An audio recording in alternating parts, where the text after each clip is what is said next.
livingthecountrylife.com. The cutest farm animals come in pint-sized packages. Adult pygmy goats are about the size of a medium-sized dog and are a nice fit for owners with limited space. Dory Lowell is the former business manager for the National Pygmy Goat Association and has many of the animals herself. She says the perfect pygmy goat will stand between 16 and 22 inches high at the shoulder. Its body looks like a round barrel, so much so that people often think it's pregnant. Pygmy goats can provide milk, but Lowell says because of their small size, they're mostly raised as pets and for show. Typically, pygmy goats are a mellow type animal. They're friendly and loving little animals. We show them just like a dog on a leash. I know lots of people take their goats for walks. They learn to do that very easily, just like a dog would. When you're not out for a stroll with your goats, they'll need a protective shelter to loaf around in. These goats are quite hardy, but don't like being out in the rain. Lowell says a 10-foot by 10-foot space is suitable for 2 pygmies. Pygmy goats are browsers. They prefer to nibble on twigs and leaves, and if you're not watching, they'll sneak a bite out of your flowers, too. The diet should also include a grass-type hay and a standard goat chow.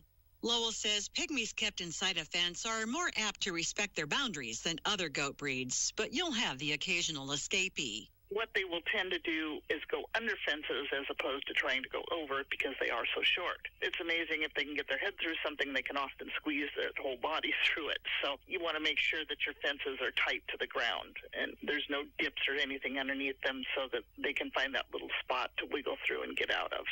Learn more about raising pygmy goats at livingthecountrylife.com. I'll see you in the country. Living the Country Life. Ideas and inspiration for your place in the country. You can find more information on today's topic, share your tips, and post photos by visiting us online at livingthecountrylife.com. Today's Daily Encouragement by William the Encourager, sponsored by Ted Russell Nissan, home of the lifetime warranty on Kingston Pike.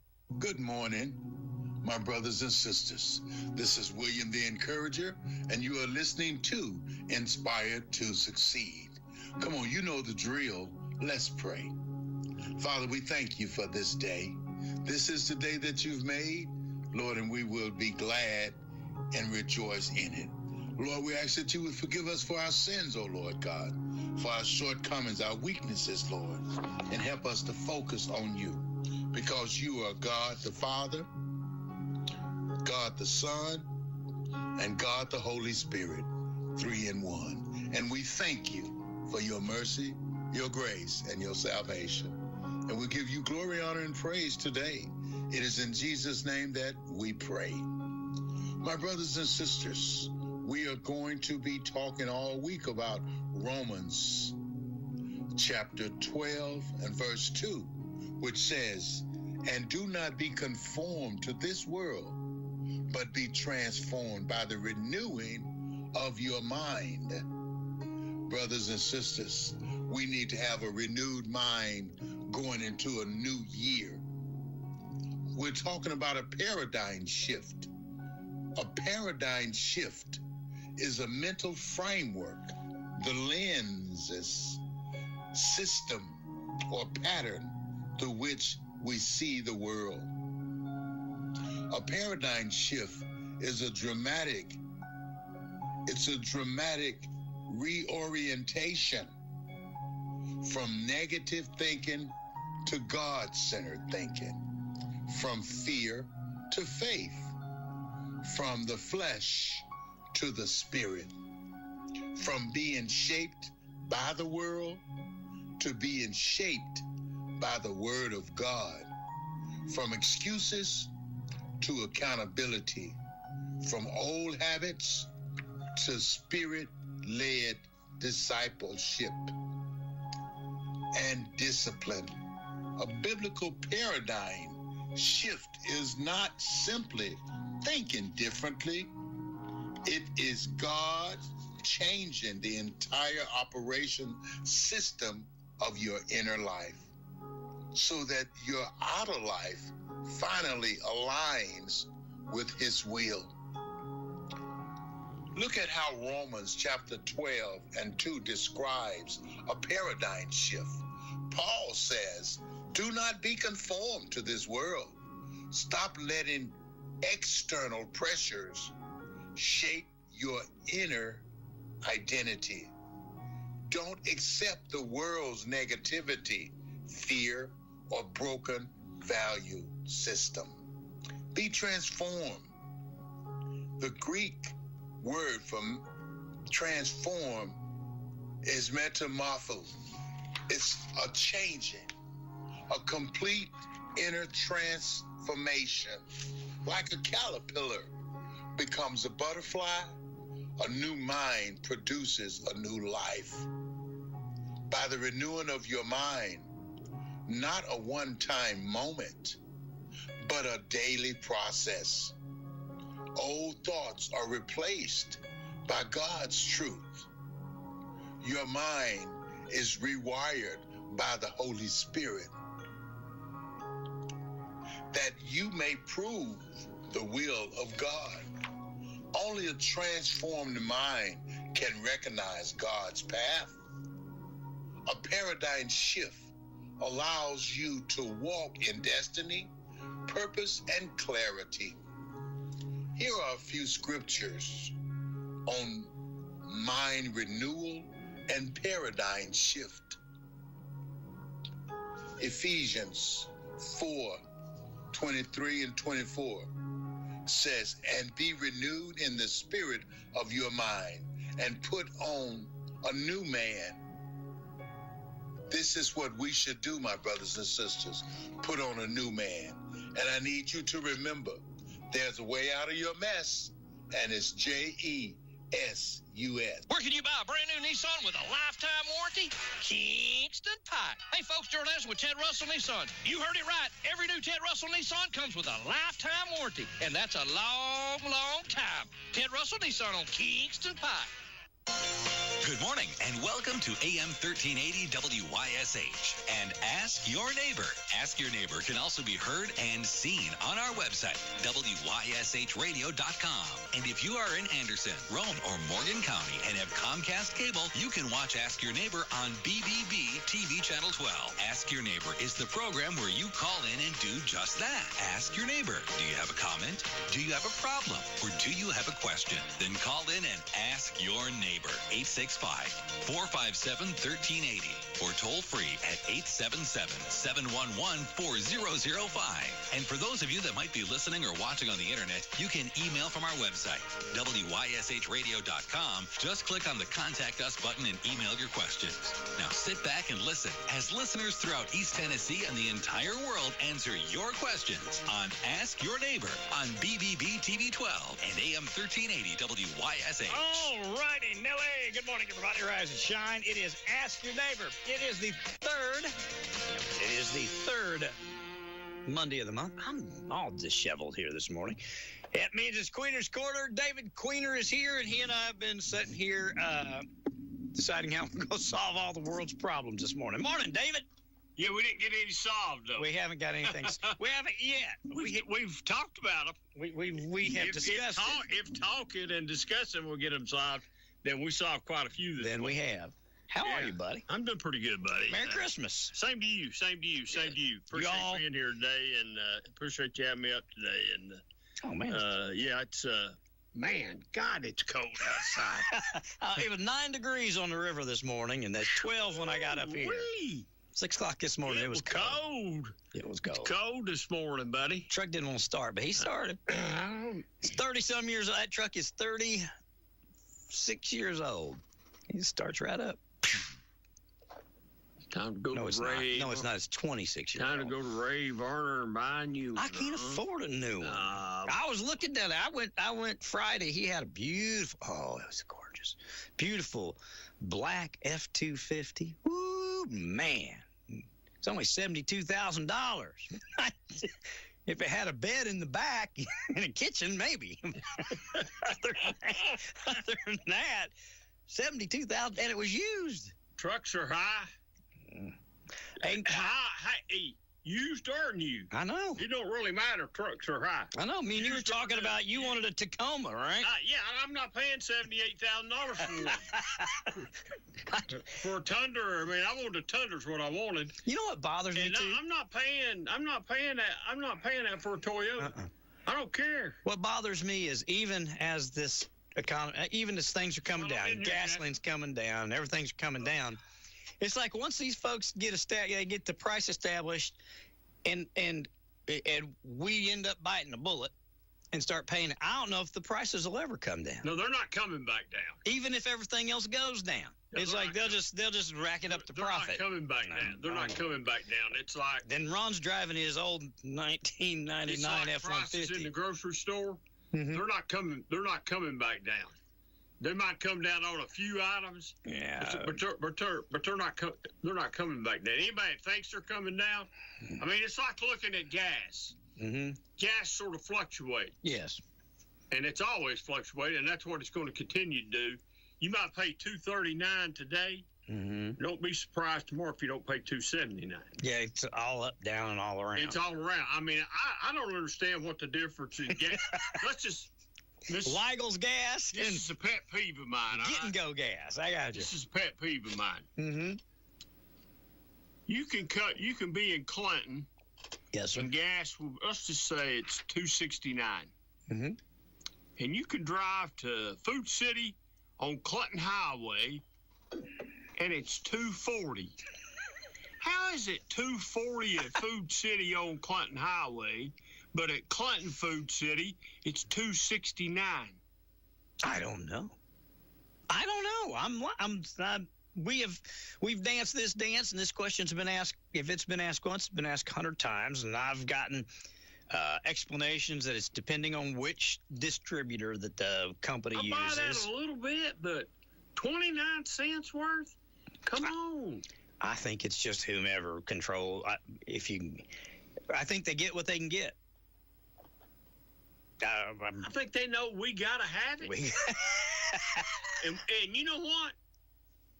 Let's just say that. Let's just today, if gas went to $5 a gallon, and you needed gas, you might not fill your truck up, but you'll go down and put $10 or $15 worth in it. Well, sure, get me here to there. Get you here to there to see if it comes back down. Mm-hmm. It don't really matter what the price is; it's the demand, and you're going to do what the demand is. Yep. So that's just a pet peeve of mine. I just don't understand how gas here in Clinton can be cheaper. Now, sometimes that reverses. Sometimes you'll be in Knoxville and it'll be high, and it'll be cheaper out here. Mm-hmm. That's not kidding. Sometimes it'll be cheaper at Food City than it will be at Costco's. And Costco's is usually the really best. cheap. Yeah. Because they're buying whatever they're buying. It's really cheap. But sometimes Food City is cheaper than Costco's. They're the same price as Costco's. And then if you got some 15 cents off, it even makes it better. So you figure it out. Yeah. I'll leave it up to you to figure it out. It's crazy. I ain't been able to figure it out. No, I ain't been able to figure it out. And like I said, we've been asked the question, I don't know, dozens of times over the years, and I can't figure it out. You got it, Jasper? You figured it out? What are you studying over there? I'm looking at all the bowl games because I'm going to check with Dave. I know. Oh, he's coming in. He's doing his picks for the bowl games. College football. Hey, boy, playoffs start this weekend. Yeah, Alabama versus Oklahoma. I'm going to take the Tide. You taking the Tide? I'm going to take the Tide. I don't think Oklahoma's off. Now, Oklahoma has a really good defense, I think, but I don't think their offense is good enough. But now, Alabama's not been playing too good recently here, Jasper. No. Oklahoma's won some games on the road. If you told me I'm going to go against you and I'm going to take Oklahoma, I'd probably be all right with that. But I just think Alabama. I'm taking Bama. I just think Bama's getting some people back that's been hurt. You know, everybody says, well, Bama ain't got a running game. Well, all their running backs has been hurt, but they're healthy. They're getting healthy now, so we'll see. I'm taking Alabama. I'm with you. I'm taking Bama. And you got Texas A&M and Miami the next day after that. That's a game right there. I'm going A&M. Yeah, I'm going A&M too. Yeah, and then Ole Miss, Tulane. Tulane's going to get beat. Ole Miss already beat them once this year. Oregon and James Madison. And Oregon's going to win that game. Yeah. While those two teams were in there, I don't have any idea. Well, James Madison, didn't they win their champion? Yeah, they won. You had to put them in there. I mean, it'd have been better off having. And you know, I think it's funny that Notre Dame didn't get in. It's not funny if you're a Notre Dame fan, but I think it's sort of funny that Notre Dame didn't get in. You know, But who was it that upended Michigan here a couple years ago? It wasn't James Madison, but it was a team very similar to James. Who am I talking about, Jasper? You know. Maybe it was Appalachian State. Happy State, wasn't it? Yeah, It can happen. Anybody can win. I mean, you got to play the game, and that ball's not perfect. It's oblong and it bounces funny, so anybody can win. I would think if there's an upset anywhere on that board right there, I would probably call the upset could be Tulane and Ole Miss. Yeah. Just because all the controversies that they've had about losing Lane Kiffin and him. Is he coaching the game? No. Would not let him. But they said he got paid. He's getting paid for it, though. Yep. They wouldn't let him coach, but they're going to pay him for it. Yep. That don't make no sense, does it? Athletic director told him, I can't let you coach a game. I got to live down here. Well, there's feelings involved with that. It's not just on contracts. There's feelings involved. Feelings involved. Okay, fine. Send him on his way, but I sure wouldn't give him my money. And I'm not Lane Kiffin, okay? Not by any means of imagination. He's a really good football coach. I really do believe I think he's a good coach. Who's calling me knowing that I'm on the air? It's probably somebody wanting to. It's damn spam. Oh, shoot, I didn't mean to cuss. It's spam. Sorry. That's all right. Because all the important folks know you're on the radio. Yeah, well. Spam don't. Jasper, we need to chip in and get you some reading glasses, buddy. Yeah. I borrowed these from you. Would you like me? Didn't I just give you a pair the other day? You may have. Here, let me get Jasper a pair of reading glasses over here. Oh, wait, they're in my drawer in my desk. Never mind. Oh, wait, here, you can use these, but you no, wait, these are broken. That's what the case is with these. Here. Give them back, though. There you go. See if that'll help. That'll help? That'll work. Those good? Sorry for the language there. It's spam, and I hate spam. That's all right. I had, ripped it off there. Who else we picking, Jeff? Go ahead. Go ahead. Okay, well, we got one important game. What's that? Illinois beat us in basketball. That we got to face them in football. We'll beat them. I'm going to pick. When you pick Tennessee, you always are waiting to break your heart.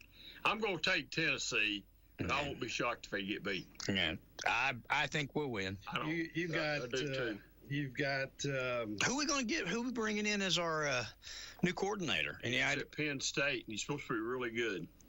Okay, I didn't hear you yet. Okay. Is it Knowles? Knowles. Jim Knowles. Jim Knowles. Okay. Yeah. He was at Penn State. I think served some time in Michigan. We're paying the money for him. Well, we're giving him. Well, we're paying the ticket prices to pay them. We're giving Penn State in his buyout, I think, $7 million. Gee whiz. Plus $2 million. We are in the wrong business. I set it all up. I know it. Let's just sign a contract for 1 year and let him fire us. You know what? And we could all three go for 1 year. I don't have to have no $37 million buyout. No. Just give me a $3 million buyout. Give me. Who else, buddy? Let's see. We've got, here's another good game. Clemson, Penn State. Ooh. Pinstripe Bowl. I'm going to take Clemson. Okay. UConn Army. UConn Army. I'm going to take UConn. Now, here's a good one. BYU and Georgia Tech. I'm going to take BYU. I'm going to take Georgia Tech on that one. But Georgia Tech could be. I don't know if you've seen the schedule for next year, but Georgia Tech's on Tennessee's schedule next year. Ooh. Early. Man, you talk about a schedule. Tennessee's got a schedule. It's tough next year. Georgia Tech played Georgia pretty tough this year. They did. They did play Georgia tough this year. They played very, very tough. Then let's see. I'm skipping over some of these, but Missouri, Virginia, the Gator Bowl. Gator Bowl. You got to keep it SEC. Yeah. You're going Virginia. You're going Missouri. Yeah. Who's the Dragons got? They playing basketball this week? They play this Tuesday night. They play Powell. Now, I was looking at the schedule.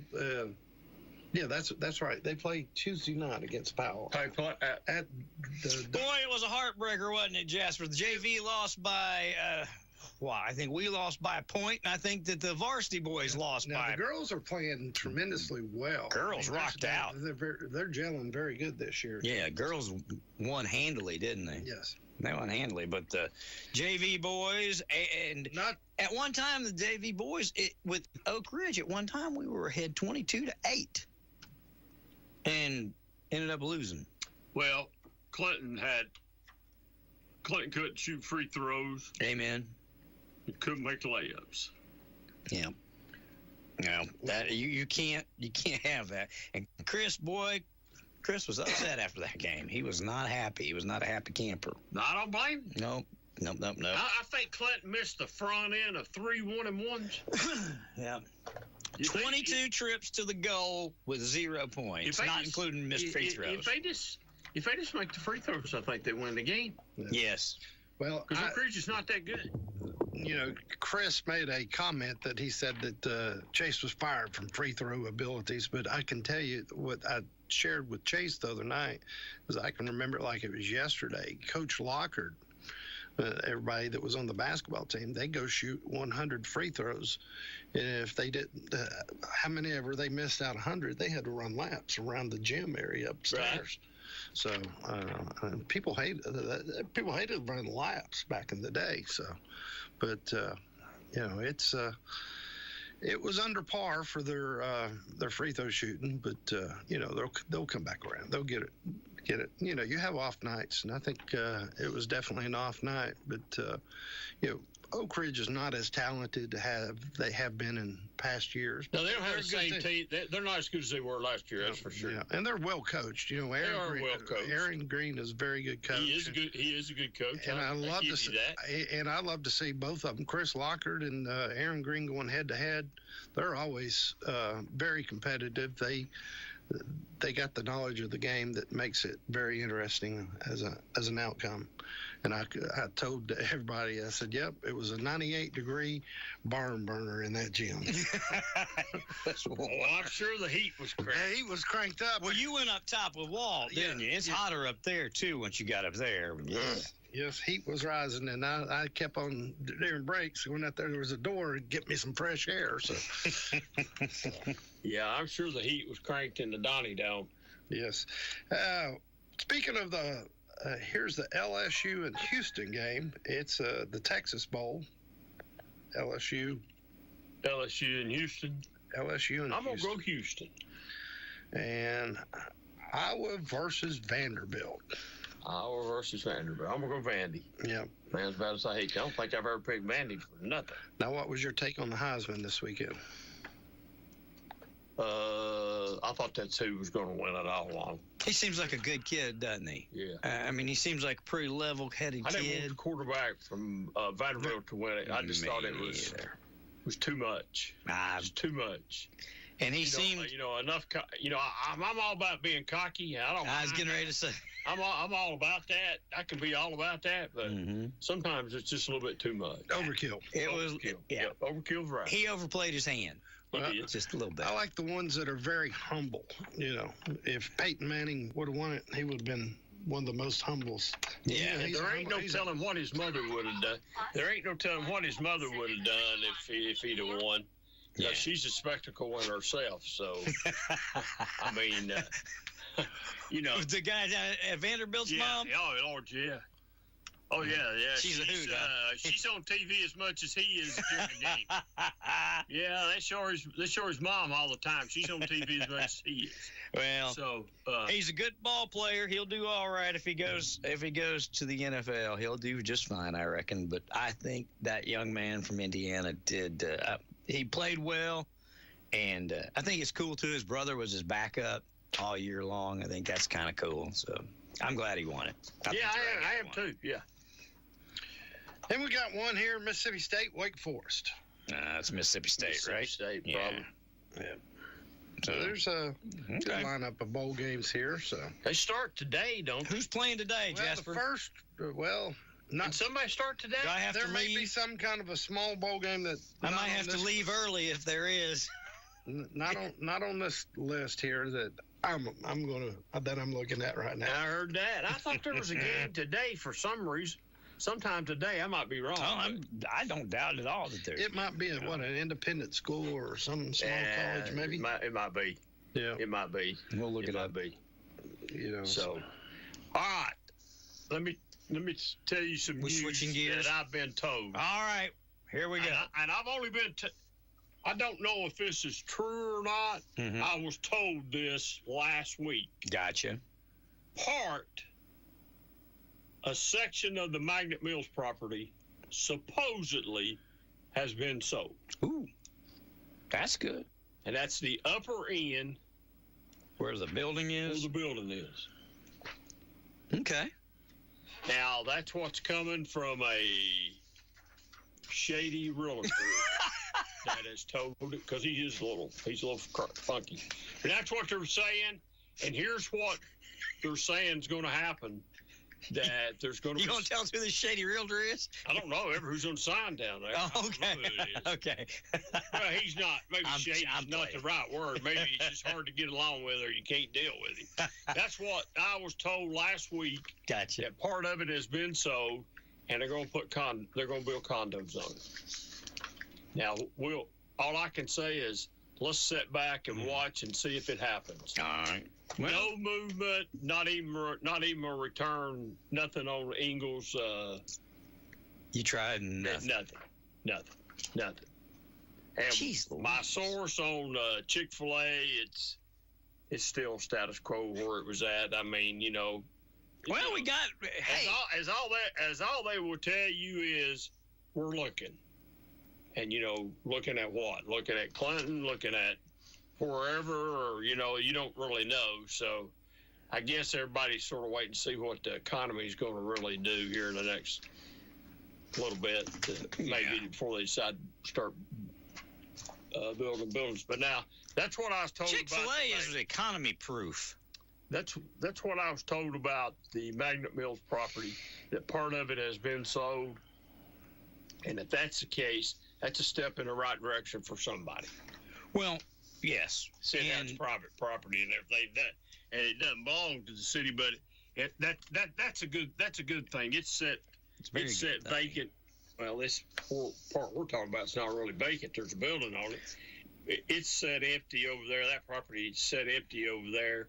Maybe if what I've told you today is actually true, and it does materialize, that the other piece of property, it will help, will sell too eventually, and we can get that piece. That can be one headache off the books. If you've got some good retail or some good residential that goes in there, it would lend itself to retail being right there next to it. So that would be good.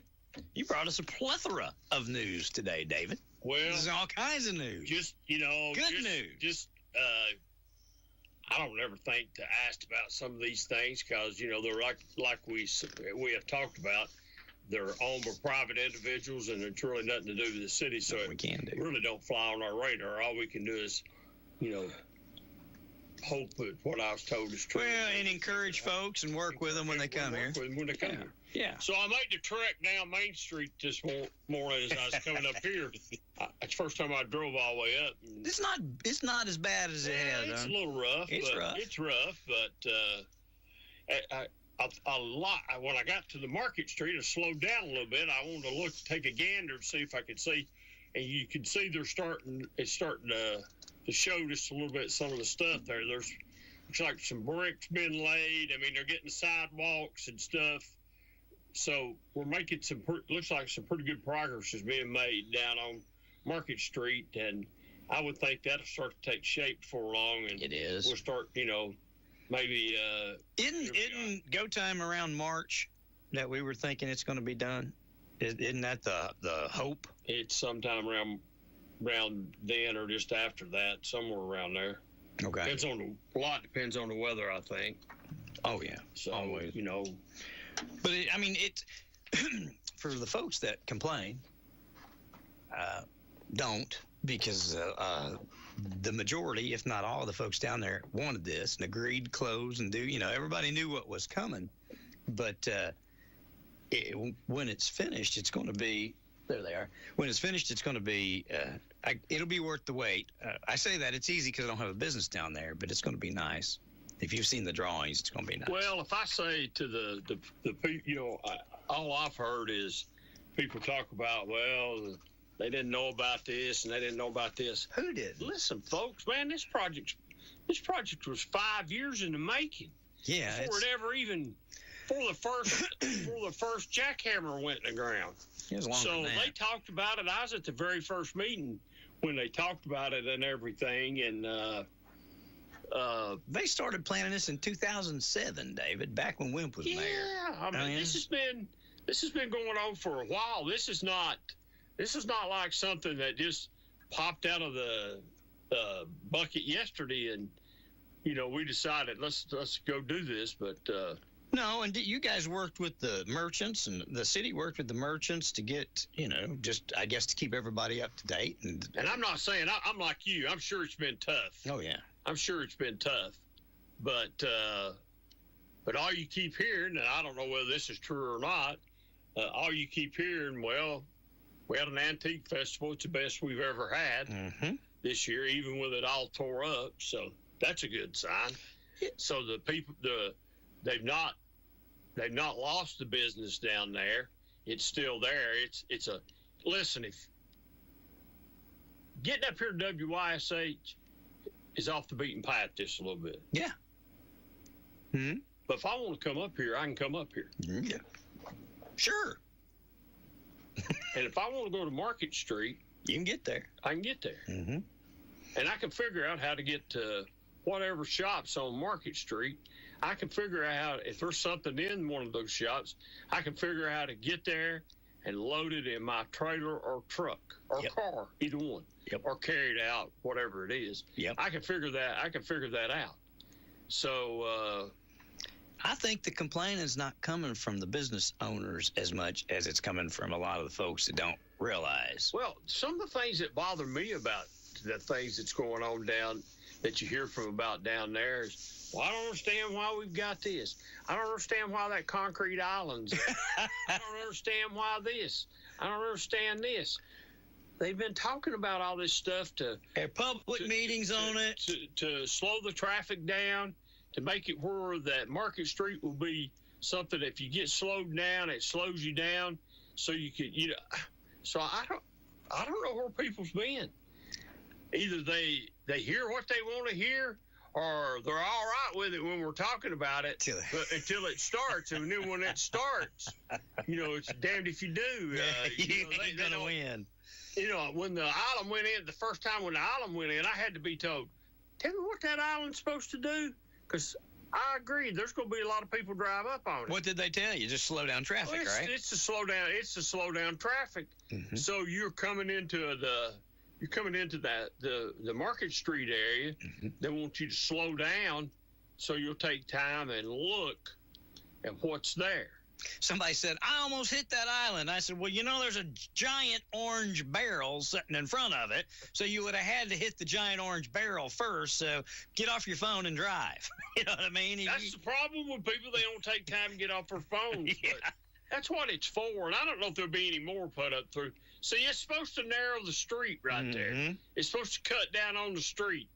It's supposed to be down on the street, so you have to slow down, so you'll take some time to look to see what's going to be in beautiful downtown Clinton. And it makes it easier for pedestrian traffic because it slows things down, which is what the goal of it is, have more people walking around downtown. There you go. And it's going to work. Talked about it. There's been meetings about it. There's been drawings about it. I think the chamber even brought somebody in here that, whatever his name was, Louis Yachi or whatever it was. I don't really remember his name. Louis Yachi. I don't know. I didn't meet Louis Yachi. I don't know what his name is, but he's come in and give all these, about all this stuff and what it's going to be. And people was, let's do that. Let's do that. Why won't the city do that? And then when the city gets ready to do all that stuff, then well, we didn't know nothing about it. Nobody told us nothing about it.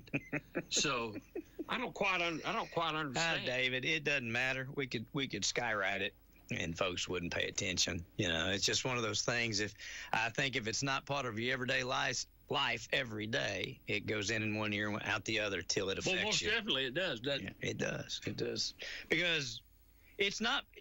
Again, I walk right to my closet in my office and come back here with a book, 1.5 inches thick, that details a bunch of the ideas and stuff that the community came together and came up with back in 2007, 2008, 2009, back there when they had the mayor's commission. People were just throwing out ideas of things they wanted to do. And one of the biggest projects was to bring Market Street into, you know what I mean, modernize Market Street without ruining it, leaving the charm of a small town, but to make it more accessible and make it more advantageous, you know, make it better for people. And everybody wanted it. Now here we are, almost 20 years later. Here we go. They wanted to make it easier to walk, wanted to make it more accessible for handicapped people. Yep. And now that that's all taking place, wow. You would have thought we rewrote the Bible. What do you think about Goatgate? I don't want to get ahead of you if you've got stuff to talk about. No, first. I don't know too much about Goatgate. I don't really know too much about Goatgate. The only question I would ask is why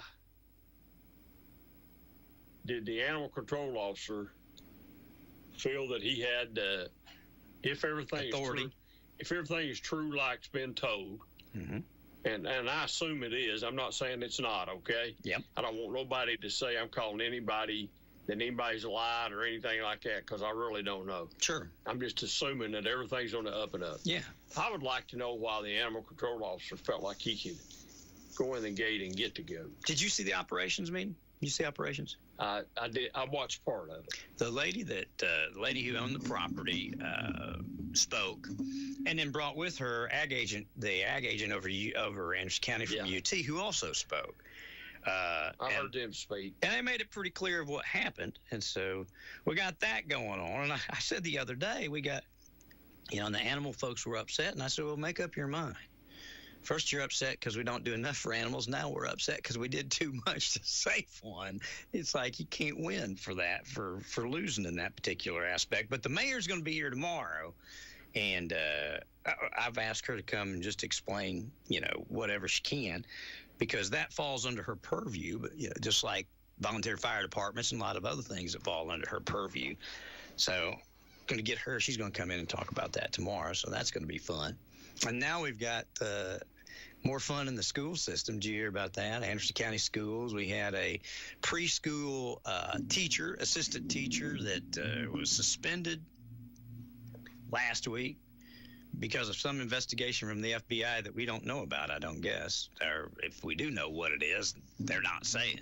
You heard They probably won't say. No. Well, I don't reckon till it's over. Yeah, Police wouldn't say anything you about probably that. know you probably will know a little bit more about that if there's charges placed or something like that. That'd be the only time, because the FBI, they operate a little bit different than most people do. I spoke to 5 county commissioners, and none of them knew about it till I told them. I don't think that's right, do you? I think a county commissioner, when it has to do with county funds, county money, don't you think they ought to be brought into the loop before? I mean, the public needs to know. I'm not saying they should have postponed the public, but if you don't think that the Anderson County School Board knew that this guy was being investigated before they released it, they didn't release it till they had to. Don't you think that our officials, even the county mayor, didn't know till I told him? What kind of crap is that? If people don't believe that stuff's being hid, then that says it all. Wow. Yeah. I was texting people for getting comments on it, and they're like, "What are you talking about?" I was like, "Really? You guys don't know?" No. I'd be irate. I hope they are. I doubt enough to do anything. I mean, how much more irate do you got to be when they didn't know about the grade changing scandals till we told them about that too, and they didn't do anything with that? I haven't heard. I'd be irate. I'd be asking questions. And I know there's a difference between county commission and schools. Yeah. And they're completely different. And I know the schools operate independently. Sure. And maybe they feel like they don't. Maybe they feel like they don't have to tell. I don't know, but well, then they ought to feel like they don't get tax dollars. Let's just start charging tuition and see how well they do. I would think that you would want there to be a good line of communication, a unified front. Anyway, get everybody. Line of communications. Yeah. So you'd have, so everybody be on the same page. So you might. So a county commissioner didn't get called out here somewhere and asked a question and have and look foolish by not being able to answer the question? You know what I find funny? It's you can tell where county commissioners stand by the way they answer the question. Some people were like, oh my gosh, I had no idea. Other people were like, well, they're very busy. They don't owe us an explanation on everything they do. I was like, really? They don't owe you an explanation on what they do? Well, they do me, and it's my tax dollars, so they do owe me an explanation. And you represent us, and if you don't think they do, then you need to move on. Well, county commission is their main source of funding. I know. I mean, that's where they get their dollars. I know. And again, stuff like this is going to happen. It's not their fault that something like that happened. But it's the cover up. It's the wanting to I guess, to guide and direct the story as opposed to just telling it. Just tell us what's going on and then deal with it. I don't think we hear what's going on because I'll just tell you, I don't think they deal with the issues in our school appropriately or properly because some of them have been there for 40 years and probably, they've been there too long. Some of them have. That's my opinion. So anyway, that's right.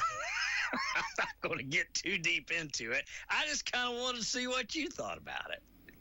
Well, like I said, I just know how the FBI works, and it's not shocking to me that there's not any information out here.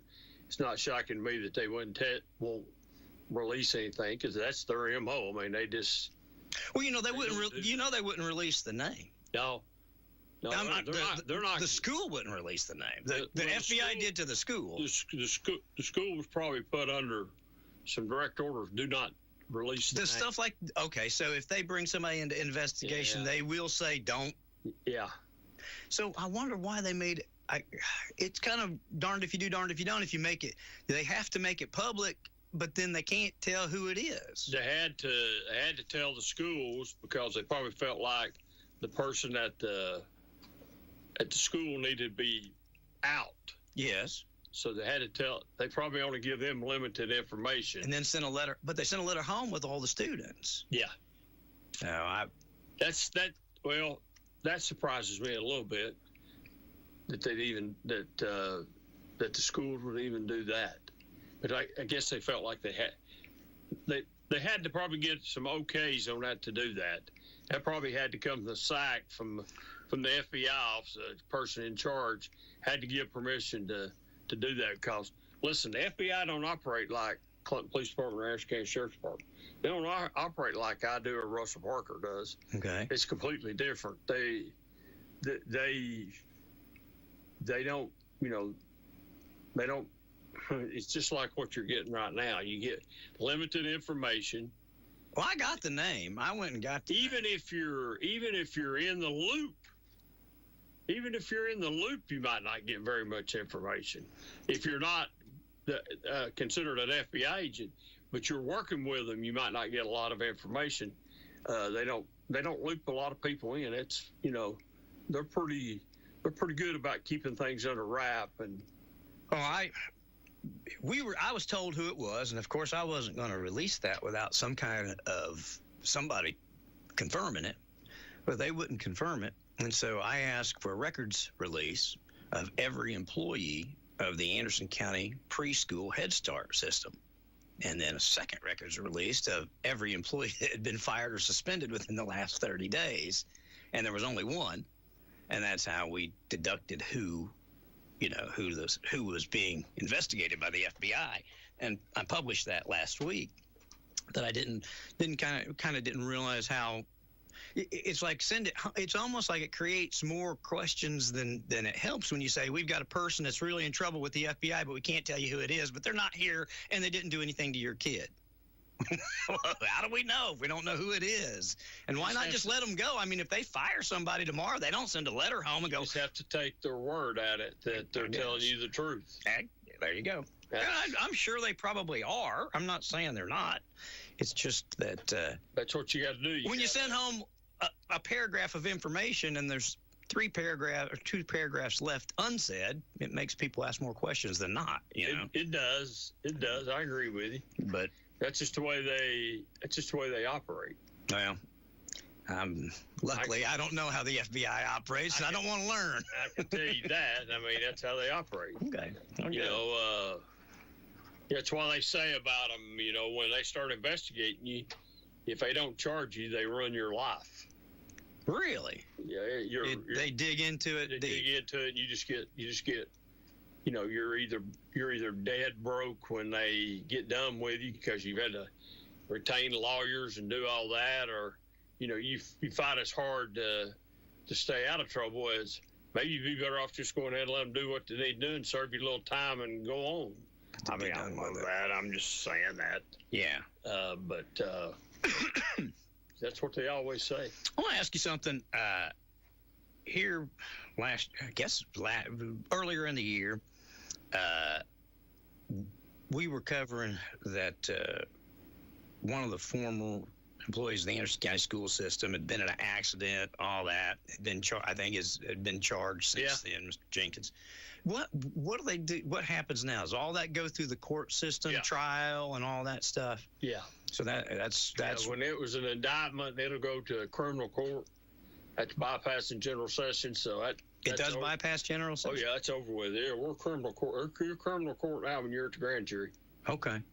Yeah. See, so they will set a court date. Now that don't mean you can't plea bargain it out. Okay. You can still work out a deal, but is that public? Is that stuff public when that happens, or no? It should be. Okay. All right.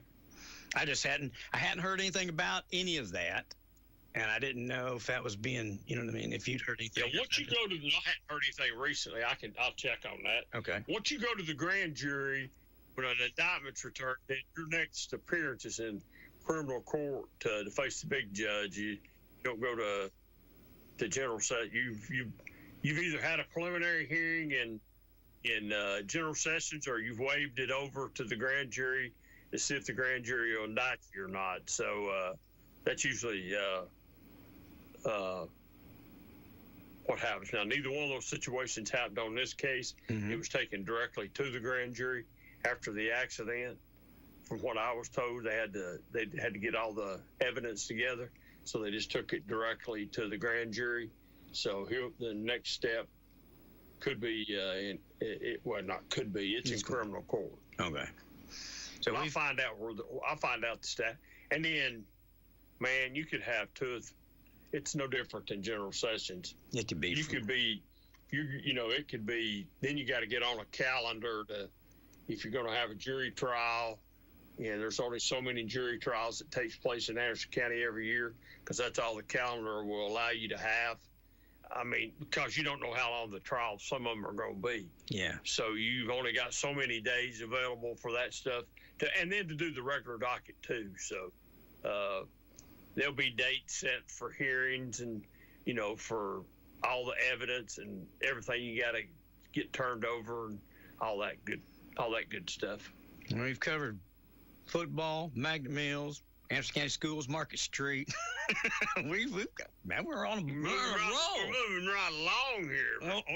So what's on your mind? Now, that's all my questions. What's on your mind you got for us this morning, Dave?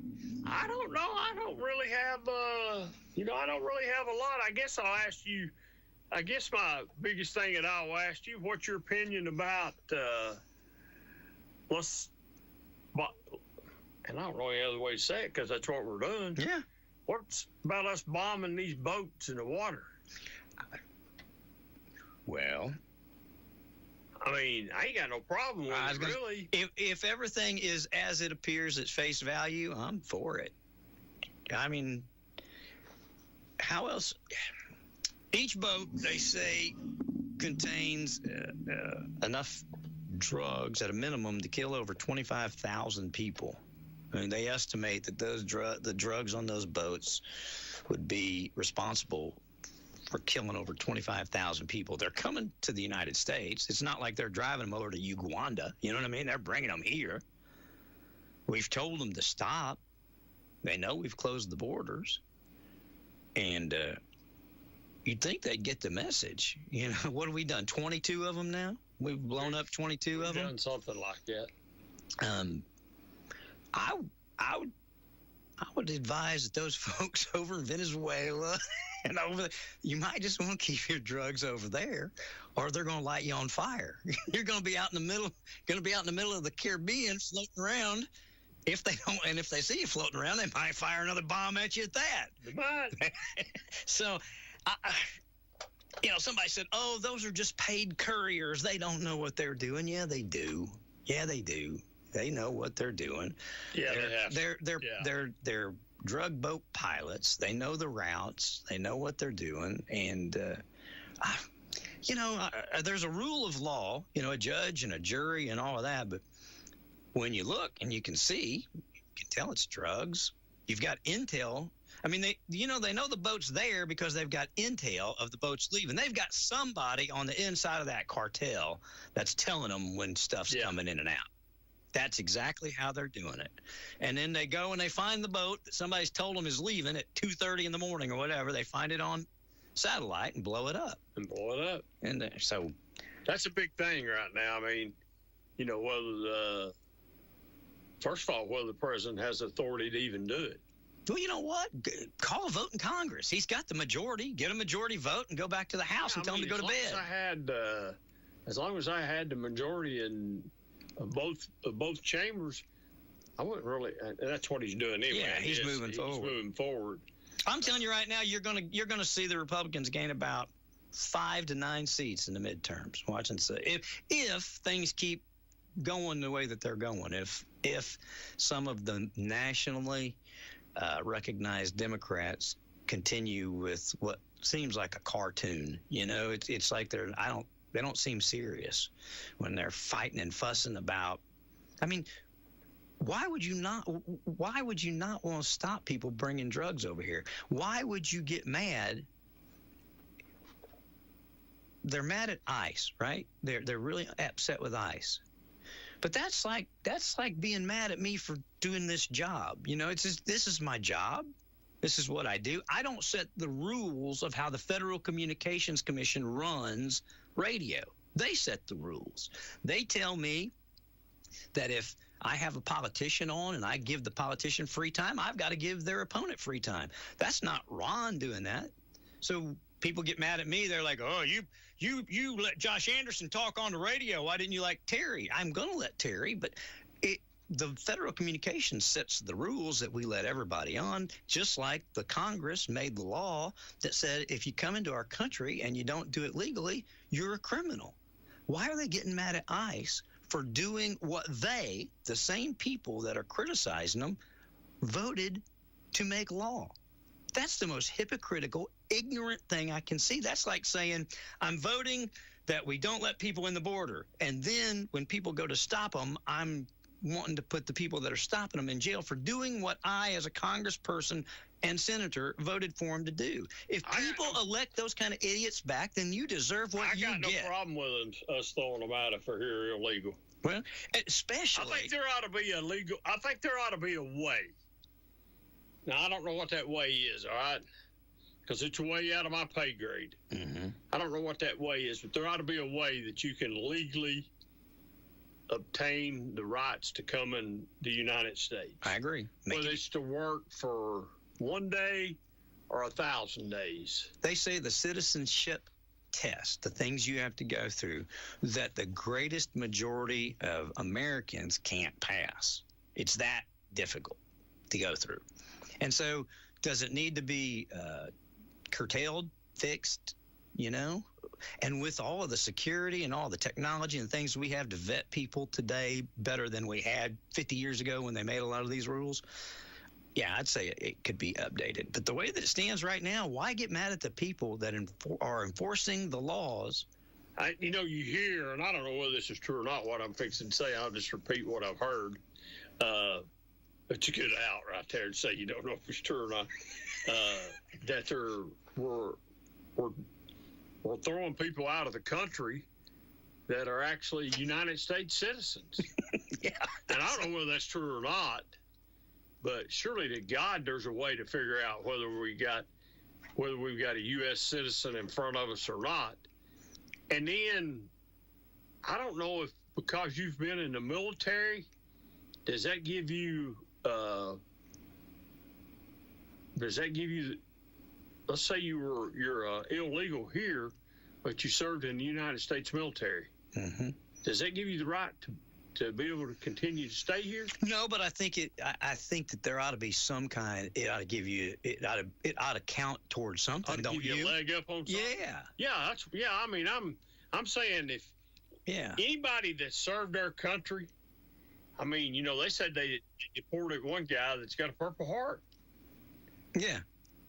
That's one of the highest honors I think you can receive. I saw that too, and I also saw that the last night I saw on, I can't remember what program it was, but they said that that wasn't accurate. So I don't know what the truth is. I'll tell you this: I remember when I was a kid, I could dare my brother to go do something, right? I dare you to go do that. And then if I was mad at him, I'd tell on him. Guess what Joey did? And that's what our Congress is doing. They're telling ICE, go do this. This is what your job is to go do. And then as soon as they send them out to do it, then they're turning around and running to the newspapers and going, oh, look what ICE is doing. That's exactly what they're doing. And I think just in itself, that's an act of treason. I swear I do. It's a good thing I'm not president. I'd be worse than Trump. I'd be a lot worse than Trump. He's softened in his second term. So it bothers me that people worry more about folks from another country that are here illegally. If you're here legally, I worry about you just as much as I worry about anybody and your rights and all the stuff that you get and all the stuff that you're due by being part of this country. But if you're here illegally, humanity-wise, I ain't gonna kill you. I wouldn't kill you, wouldn't murder you, wouldn't hurt you, but I'd send you home. Yeah, I think we ought to treat everybody with some decency. Yeah, whether here legal or not. Yes. On the humanitarian side, we ought to treat everybody we're the United States. We ought to not mistreat people. But I agree with you. We need to, if you're here illegal, you need to be sent back to where you came from. And as you're going back there, we're going to give you a packet and tell you how to do it legally. Yeah. And it's up to you to do. It's up to you to follow it and see if you want to be able to do it. I think, they came out with that self-deportation. If you self-deport, there's an app, and it gives you the opportunity to come back legally and puts you kind of in the system, maybe with help. And that's what else can you ask for? And I know there are tons of people that want to come to this country. Ron Meredith, does not realize, I don't think, how blessed we are in this country, how blessed I am in this country. We have our day-to-day problems and everything else, but you could take our worst day as a country is better than almost all the other countries' best day. Well, by far. And see, I think we forget that when we deal with people trying to come here, because a lot of people are trying to come here just because of that. They want a better life. Well, I think most people that are coming here you're right. They want a better life. Mm-hmm. They want an opportunity at a better life, and they want to make, a decent wage. They want to come here and work. And most people that do come here, that work here, are hard workers. Yeah. I mean, they do some of the jobs that most Americans wouldn't do. Landscaping, picking crop, roofing, stuff like that. I've done all of the above. That's, I ain't never picked no crop. I picked tobacco, thank you. I've never done that. I've heard people talk about it. It ain't fun. And that's what I've heard them say. But, they just want to come and they work. They work every day. Yeah. They don't lay out. But now you're talking about you expect there to be a pickup. I don't know if there'll be a pickup or not. I'm wondering if the Democrats don't take the House. I think what's going to happen here, we got something big fixing to come up. Okay. That's health care. Yeah. That's health care. Yeah. And you think that I think that right there is going to, I think somebody's got to come up with a plan. Okay, now I've heard 2 or 3 things from this side. I've heard 2 or 3 things from that side. Mm-hmm. And maybe we take the 1 or 2 people from this side that's got sense and 1 or 2 people from this side that's got sense, and we get them in a room, and let's come up with a plan, and then let's go vote on it. I will tell you this. Obamacare increased my personal health insurance by 5 times. Obamacare did. That's it. Went from when it was private and everything to when they brought the marketplace in and started giving, the insurance companies the dividends or stipends or whatever you call it.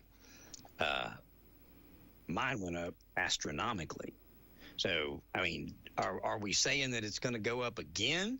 Yeah, I think that's what they're saying. Well, then get rid of it. I say throw Obamacare out and go back to what we had. What's wrong with that? It wasn't that expensive before. We're going to have to do something. I mean, I don't know why. I wouldn't get mad at Jim right now, chief of police, for something Rick did. You know what I mean? When he was chief of police. That's what we're saying right now. Let's be mad at Donald Trump because Barack Obama gave us Obamacare. Again, throw it out and start over if you need to. Yeah, I don't know, something. We're too smart. We got too many intelligent people that we can't figure this out, that we can't figure out how to do health care. I believe in all my heart, David. I'll tell you, we've got for one, we've got a lobbyist group that works for the insurance lobby. And 2, I mean, right now, if I go and I make okay money. I don't make a lot of money. I really don't. But I do okay. I still qualify to get part of my health insurance paid. Okay, I take that. I just don't. We can't sustain doing that forever. But when I pay my part, and then the federal government pays the other part, right? Directly to the insurance company. Why in the world would they willingly, knowingly give that up without kicking and screaming? They're getting absolutely astronomically wealthy. I mean, it's in the billions upon billions of dollars of profit, not revenue, profit that they make. I don't begrudge anybody for making profit. Make all the billions of dollars of profit that you want to do. You know what? But don't come to me and pass a law that says David Queen and Ron Meredith have to have this, and they have to go through this carrier, this person, and they have to pay this much. You and I are limited on what we can and can't do if you go through the marketplace, right? And you're forced to do that. And then we're not only forced to pay our part, but then we pay our taxes, and they take our taxes and they pay the rest of our part to our carrier, and then they pay everybody else's part to the carrier. So insurance, the guys that run it that are getting rich are going to scream, kick, and holler. They're not going to go peacefully into the night and give us affordable health care because they're getting, just insanely wealthy doing it. Scrap it and start over. I watched the thing on 60 Minutes last night. Talking about some drugs. Mm-hmm. And I forgot what the name of this one disease this little girl had. I don't. So if I say it, I'm gonna botch it up, and I'm not gonna say it because I'll be wrong.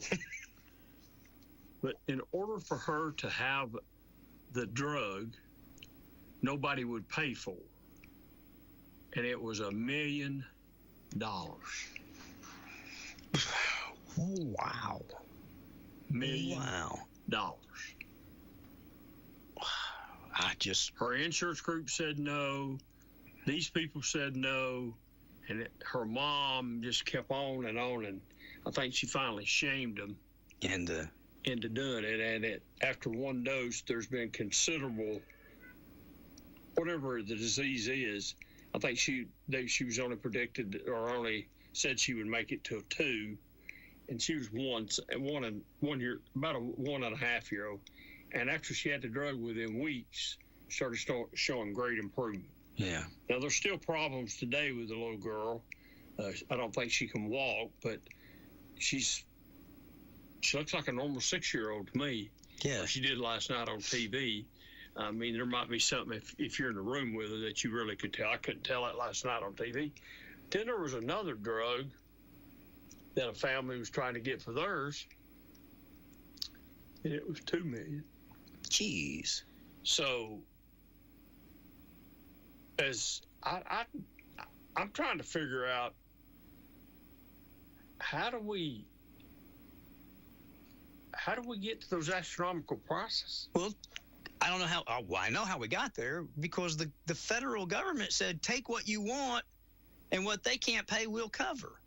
I mean, if they raise the price today, if Pfizer raised the price today on, I don't know, anything, antibiotics, they're a private company, and they can do whatever they want to. And guess what? That price goes from $10 to $100. Well, me and you pay our $50 copay, and then the government pays the rest of it right now. Is there a cutoff? I don't know. I ask you this. We've got SNAP. We've got food benefits here in Tennessee, right? Yeah. Why do you think they don't pay them straight to Food City? Because they know if they do that, pretty soon the fat cats, not Food City, I don't mean to say that, but the Walmarts or the whomever are going to start raising the prices on carrots because the government money coming straight to them, you know? So they give it to the citizens and say, you do best with it what you need for your family. Me and you might want to go buy, milk and Coca-Cola, whereas a mom might need to buy baby formula and something else.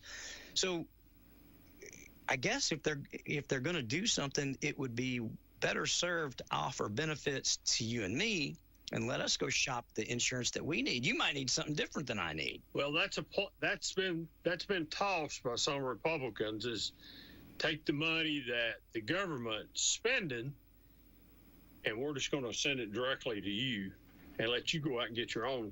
Well, if the government, your own thing. If the Democrats or whomever believe the government is smarter than us, then why do they give SNAP benefits directly to people and let them decide? I mean, eating is as important as healthcare. If you don't eat, you're going to die. Yep. If you don't get healthcare, you're going to die. What's the difference? Yep. So we're smart enough to decide what we need to eat to be healthy, but we're not smart enough to decide our own health care, our own doctors, or any of that. They straight up lied to us. You didn't get to keep your own doctor. I lost my doctor when I when I had to go switch over to that. My doctor didn't take it anymore. And then during it, the new doctor quit taking it. They said, we're not taking it anymore. We don't want to deal with it. We're not doing it. We'd just as soon not have the patients and deal with it as, you know what I mean? So it's definitely not working. So again, either we're old enough, well enough, adjusted to take care of ourselves, or the government's going to have to take care of us. And if we can feed ourselves, I think we can, take ourselves to the doctor. Yeah. It's either one way or the other. Well, I heard a lady say her family, and there's 4 of them, that if they didn't do if whatever fixing to expire didn't get re-upped, that her insurance was going up $27,000. I'm not even going to. I don't know whether that's true or not. Once again, neither. That's just what the lady said. Come out of her mouth, not mine. So I'm assuming that that's all correct. It seems like a big jump to me, but all I know is that since we started this program, Obamacare, that my Ron Meredith personally, my rates have went up astronomically. And life insurance is not necessarily covered over it, but even my life insurance has went up astronomically. That has a lot to do with my age and when I had a 25-year fixed, and when that 25-year fixed is done, they just soon get you off the rolls because I'm getting close to using it if I die anytime soon. You're getting close, so they don't want you on the road anymore.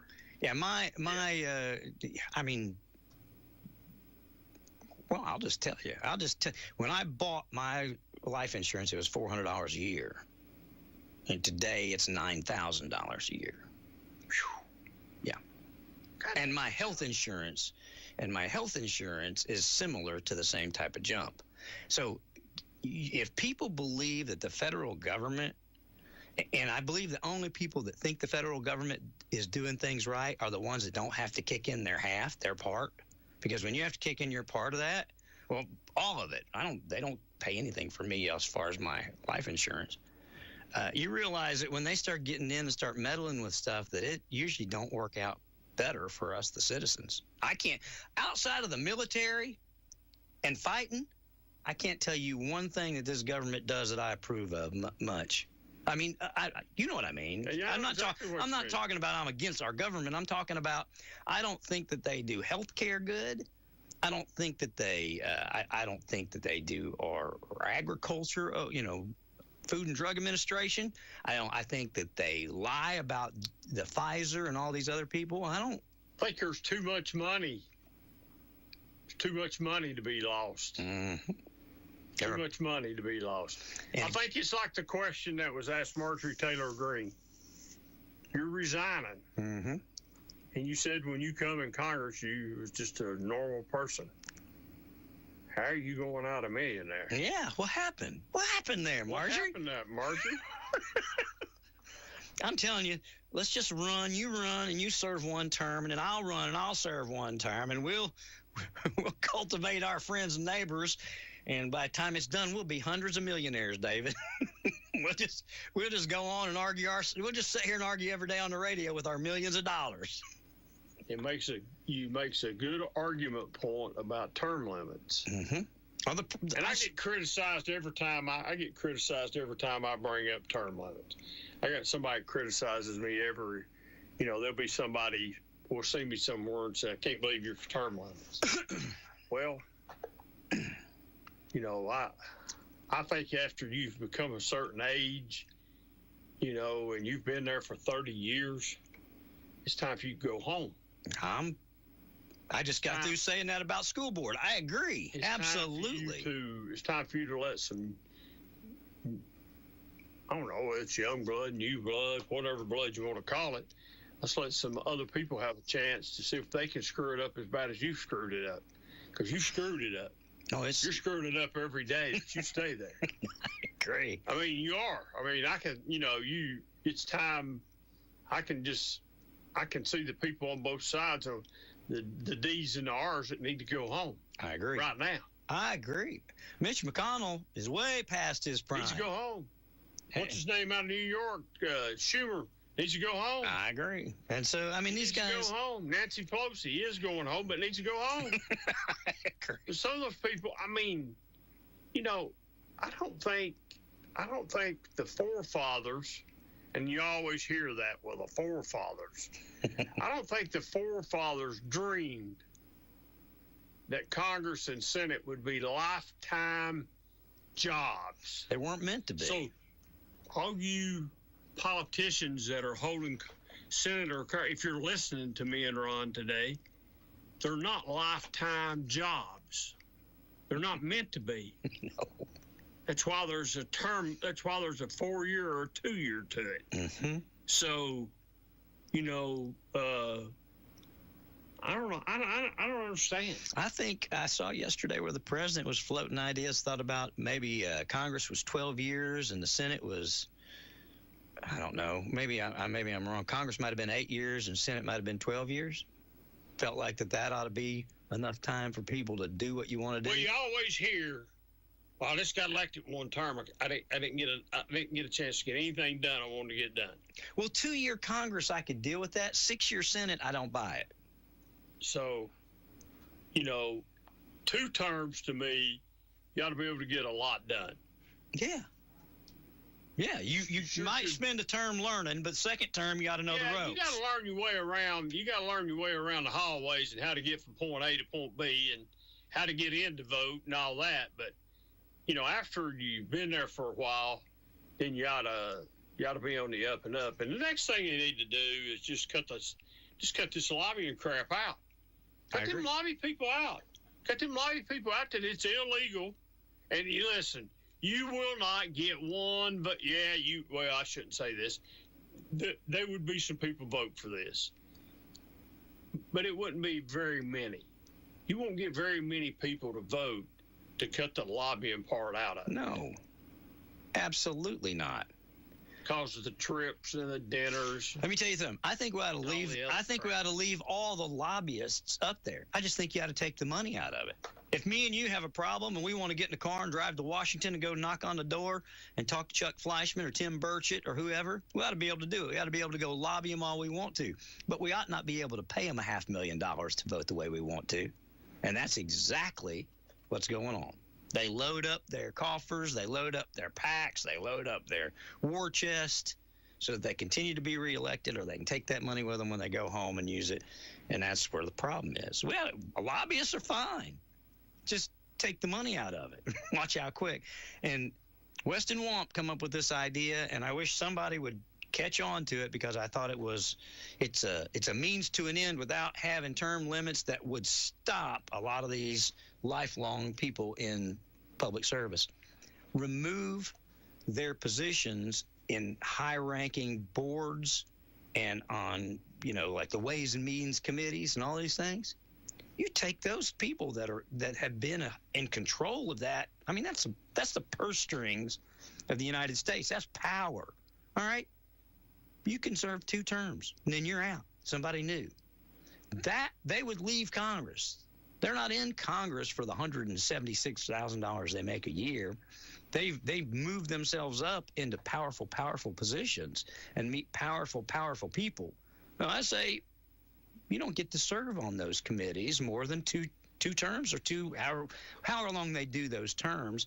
If you did that, you'd see people leave, go back to work in the real world. Yeah, take them out of those powerful positions. Lobbies or committees, yes. Committees, yeah, take them off some of those powerful committees. And he had that idea. It was a way around that he felt was term limits without having to do quote-unquote term limits. You just limit the time they could spend in over these very powerful, or inside of these very powerful committees. And if you're a senator and you got 2 terms on a committee, that'd be 12 years. That's a long time, 6 years, and then move on. So he said people stay and continue to run. And again, I believe him. With his father and him ought to know that the reason they continue is because of the power that they amass, not as a senator or a congressman, but inside those committees where they're making closed door decisions most of the time that me and you don't see or know. Right. Man, I wish he'd run again. He will. I don't know when, but he will. I wish he'd run again. I'd say if Congressman Fleischman throws his hat into the senatorial race, which I don't foresee happening at the moment, but I'd say if Chuck ever, and Chuck has said he wanted to do that at some point, but I would say if that happens, Weston might do that. He's doing good down there as the county mayor. From what I can tell, he seems to be doing well, and people seem to, he seems to have a good rapport with most of the people.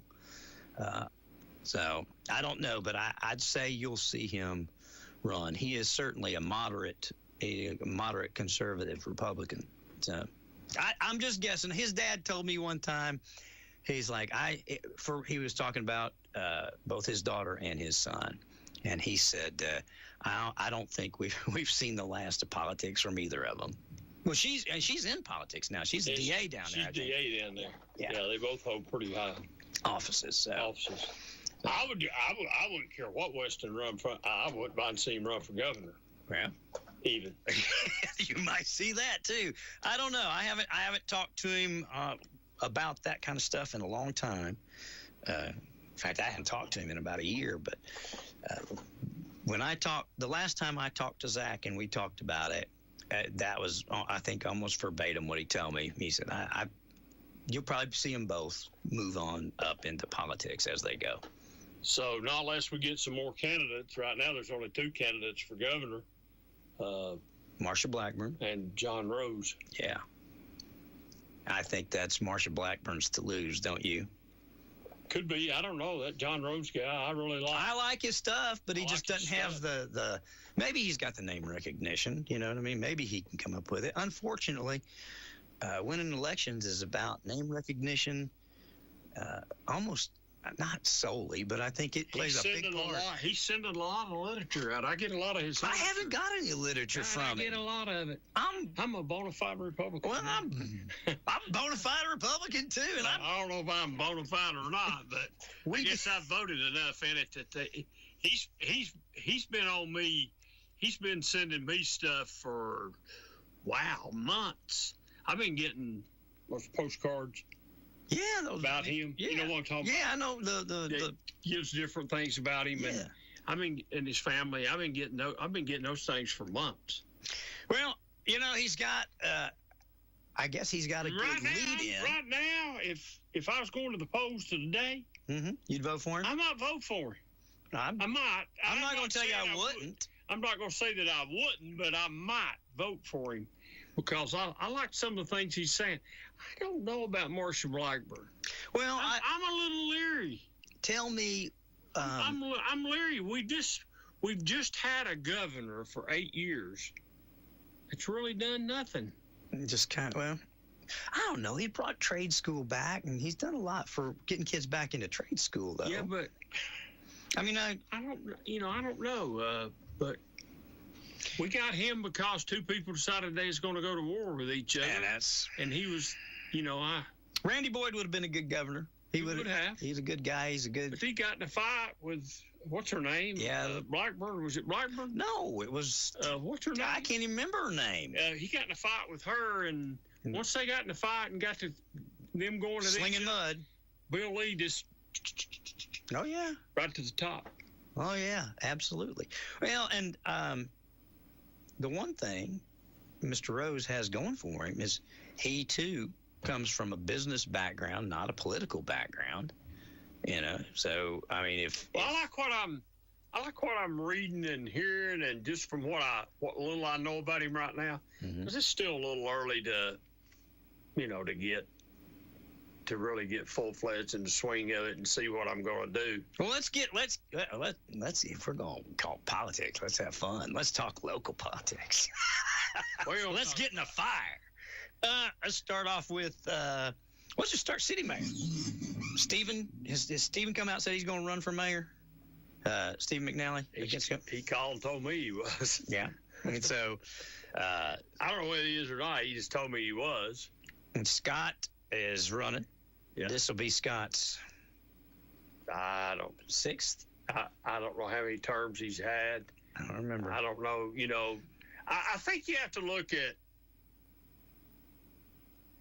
I think you have to look at what the mayor's done. Well, you said something the other day. You said for anybody that is thinking about running for my seat on council, what haven't I done that you've asked me to do, or what did I do that you don't like? You know what I mean? What's missing? And I love Stephen. He's one of my best friends. I love Scott. I have no, personal dog in the fight. But I think what Stephen's got to realize, I think some of the things he's saying he'd like to do, I agree with some of those things. Sure. But one vote. He's one vote. He's only one vote. Just like this is not where the mayor. It's not like the mayor of Knoxville. He's one vote. It's just the honor. It's to sign. The mayor position is to cut ribbons, kiss babies, and sign grant money papers. It has to sign legal documents. It's almost ceremonial. It is ceremonial. Yeah. And you make a little bit more money. You make, I don't know, $25 or $35, $50 more for being mayor every month. Big deal. Because you're not going to get rich. That's one thing about it. They made sure you ain't going to get rich. Hey, they pay the mayor of La Follette $800 a month, buddy. Big money up La Follette. That's good money. That is good money. That's good money. $800 a month is. Yeah, there you go. I mean, Scott makes $150, buddy. $150. It's $100 for me. But anyway, I'm one vote. I'm one vote. Mm-hmm. So actually, when you look at it, when you start talking about things, when you start talking about the mayor, you got to remember, you're not only talking about the mayor, you're talking about the whole city council. Mm-hmm. Because I can tell you, I've said it most of the meetings, and I've missed a couple due to some sickness. most of the meetings, the votes are pretty much unanimous. Yeah. So everybody's voting the same. Mm-hmm. Everybody's got the same vision for what they want going forward. Same vision going forward. They know it's the right thing. So when you say the mayor done this wrong, then you're talking about the whole city council done it wrong. Yeah. And I don't think it's, that's what I told you. If you want to run against me, second floor, election commission, 25, 30 signatures, get them, put your name on the ballot, and let's go. Yeah. I mean, but what are you going to do different? What are you going to bring to the table different than me? Yeah. What are you going? First of all, and really, is that $100 a month worth all the time it takes? First of all, and I don't mean this to sound cocky in any way, okay? I really don't. I guarantee you, there's not another person sitting on city council today, or it's even considering running, knows more about the operations in the city of Clinton than I know. I don't doubt that one bit. I don't doubt it one bit. I mean, you've only been doing it for 50 years. Maybe not 50. I aged you a little. Close. You're getting there. What, 2 more years, 3 more years to be close? Yeah. That you've been involved. How old were you when you became an officer? 18? 18. Well, then you got a few more years, but you're getting there, buddy. I'm working on it. So, that's what I'm saying. And don't get me wrong, I love being a police officer. I loved it every day. The money wasn't great, and that's just, once it gets in your blood, it's in your blood. It's like doing radio. Sure. You just said it yourself. I don't make a lot of money, but I'm all right. I love it. Yeah. You love doing it. You wouldn't trade that microphone in over there right now for nothing in the world. No. And being able to get up here and talk to people and play music and help people sell their junk and, help somebody come up with a potato salad recipe or a chocolate pie recipe or what's them birds that we look at every year? Hummingbirds. Hummingbirds is the hummingbirds. When they're here. Yeah. And when they're here and when they're gone and, complain about TVA or, you wouldn't give that up for nothing in the world. No, I enjoy it. And, I just challenge anybody that wants to run against me. I want to know, and I'm gonna know. I'm gonna ask you. Yeah. I'm gonna flat out ask you. What can you do different than I've done? You can have all the ideals in the world, but you got to understand something. If the budget is not really controlled by city council, yes, we vote on it and we approve it. Sure. The budget is put forth by the city manager. And the city of Clinton is not run by the mayor and council. It's run by the city manager. Roger Houck runs it. Roger Houck runs the city. And once we give him his budget, he can pretty much do with it as he pleases. Sure. As long as he stays within check and balances. Yeah. So there is a set budget, and that budget is brought. You can argue for that budget one way or the other, but one good thing, and I'm not too hype on being debt free, because I think if you're getting debt free, you're letting something get ignored or something like that. So I don't really go out here and preach. I guarantee if you sit Scott Burton down beside me right here today, he can tell you exactly when we're going to be debt free. Yes. Yep. You can ask me that question, and I'll tell you I don't have a clue, and I don't care, because I don't care. I know when we're debt free. I just want to know. You want us fiscally responsible? I want us to be responsible. I want us to pay our employees a good wage. I want those employees to do their job. And I want Clinton to be the place that it's always been that I know it.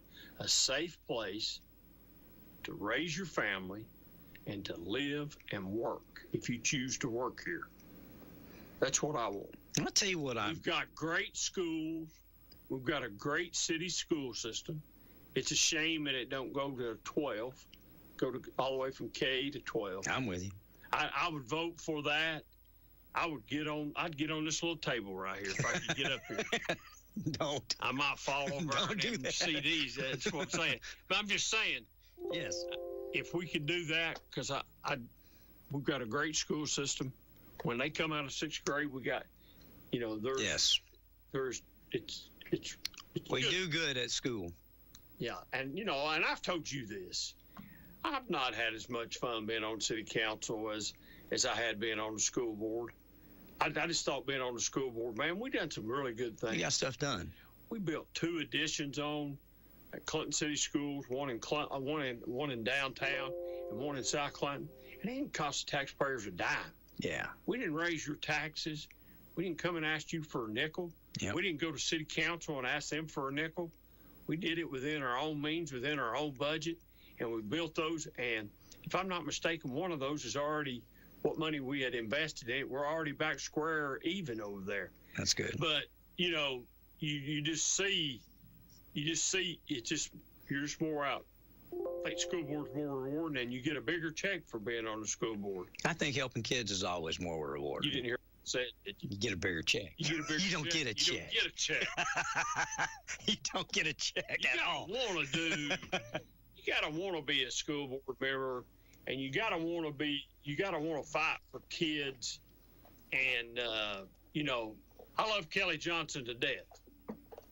Yep. I love her to death, but I'd argue with her on, when it comes to certain things.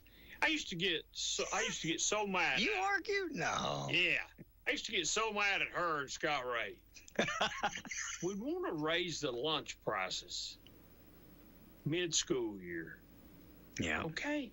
I know you're not talking about 10 or 15 cents. But think if you got 4 kids. Yeah. And think if you got 4 kids and you're on a budget. Listen, let's raise it at the first of the year. If we got to raise it, let's go in when school starts and let's put a raise on it. Yeah. And then at the end of the year, if we've got excess fund and we can lower it a little bit, let's lower it. And they used to make fun of me because I was a stickler on the lunch prices. But I just think there's a right time and the wrong time to raise those prices. Well, yeah. So it's like raising taxes. There's a right time to raise taxes and there's a wrong time. Now, in your eyes, there's never a good time. I don't like to raise taxes. You don't like taxes. You don't like to raise taxes. You just I don't, but I'm not the guy that says under all circumstances never raise them. Sometimes you got to raise You have taxes. to. You got to raise them, and there's just a right way and a wrong way. Yes. To raise taxes. Just to raise taxes so you can have some excess funds over here. So you can have a rainy day fund that you've argued before about buying the land or something that could be reduced. Yep. So industrial property. I'm not for that. But if we've got to build a new school. Yeah. It's not fair to put the whole burden on the people today that's today doing the tax thing. Let's spread it out over time and get everybody else that's coming. One thing, I'd buy into that and vote for that, David, if there was a commitment. Let's say you go out and you do a 20-year bond or a 20-year note to build that school. And you say to the people of Clinton, we need a penny on the dollar, to build that school. And 20-year note, I'd say, okay, 20 years, that penny comes off. That's fair. We pay for it. That's if they. We've done that before here in Clinton. Yeah, I remember. That's what I'm saying. I wish we'd do that.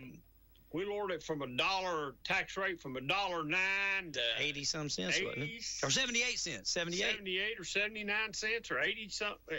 Somewhere right in there. Yeah. We lowered it once before. And I can remember there was a big argument about that. I wasn't on city council then. I was just a police officer. And I remember there was a big argument about that we ought to just keep it at $1.09 so we could do future stuff. Well, wait till the future stuff comes up. I can see that. I see that. Yeah. And I can buy that argument. Okay. But if you can roll it back and help people out a little bit, roll it back. Well, it's just like this. What our tax rate is today, Ron, my God, it's nothing. Minuscule. It's pocket change. Yeah, I know.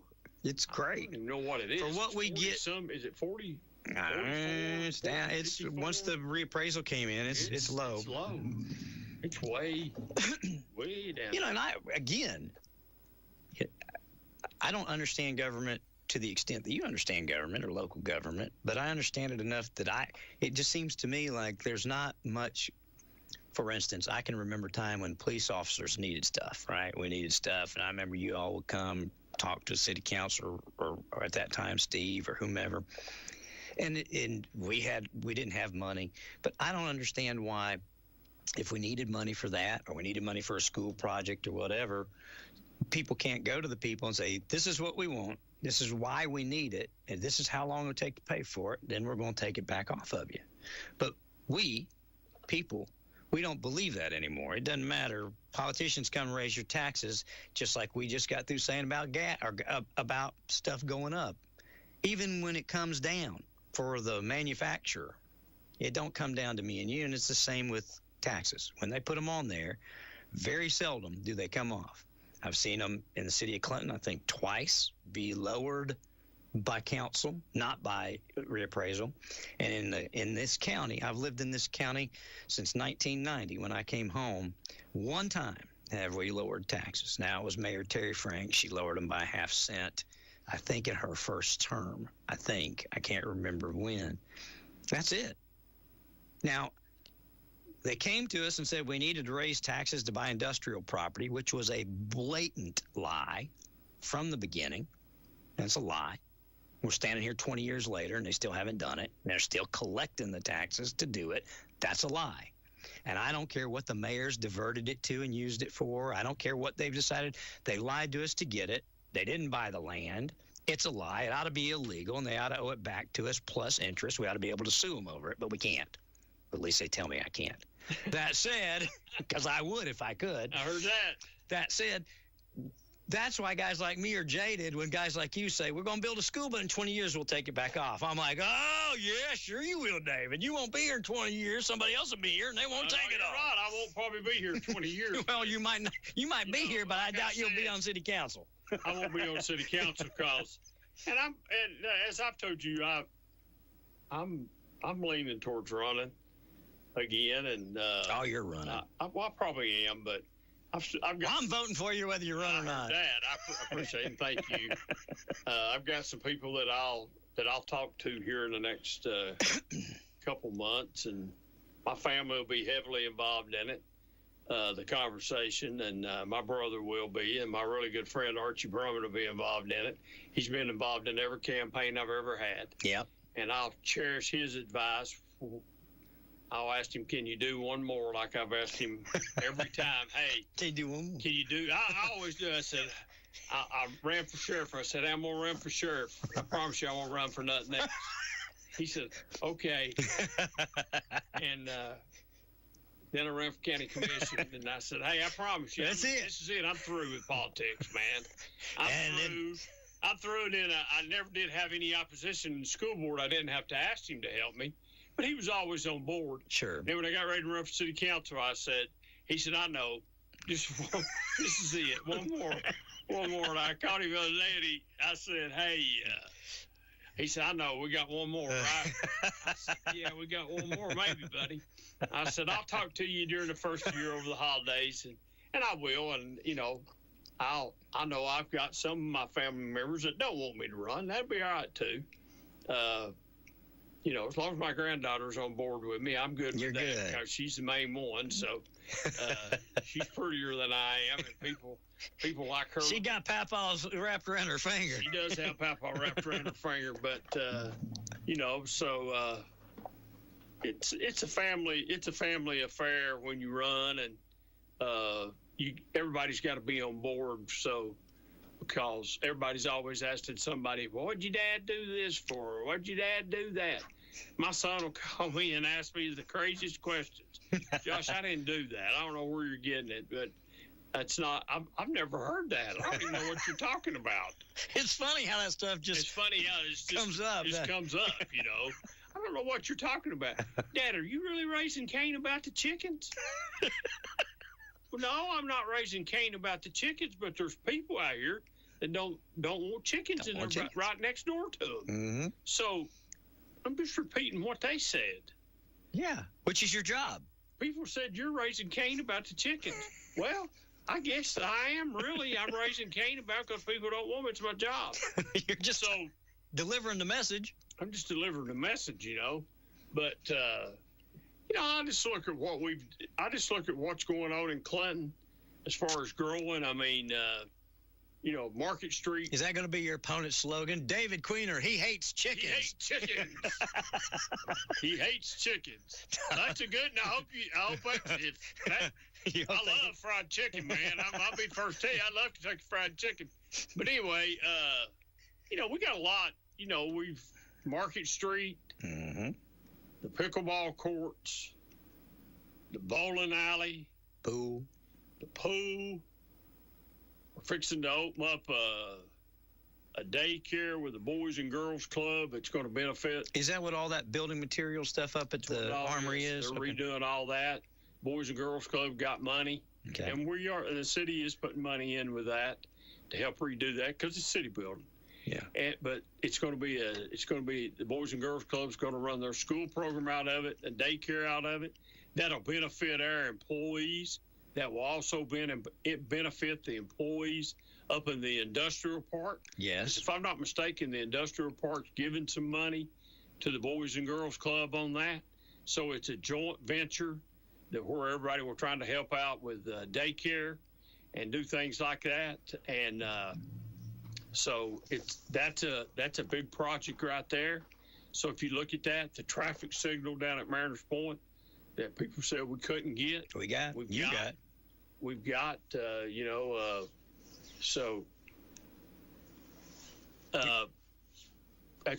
that's a lot of things.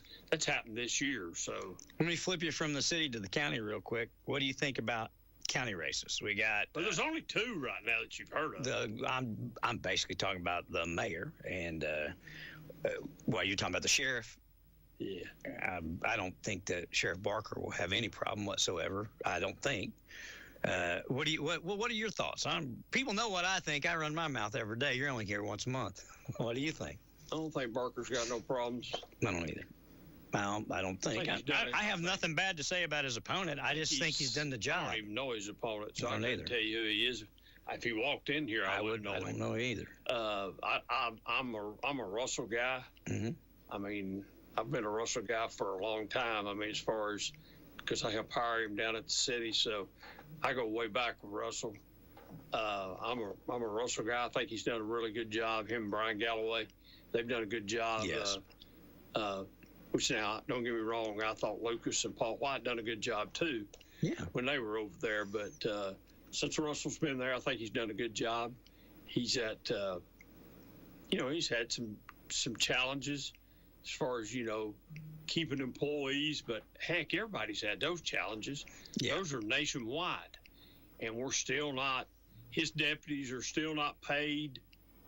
They're still not paid the way they should be paid. We still don't have their pay at the right place.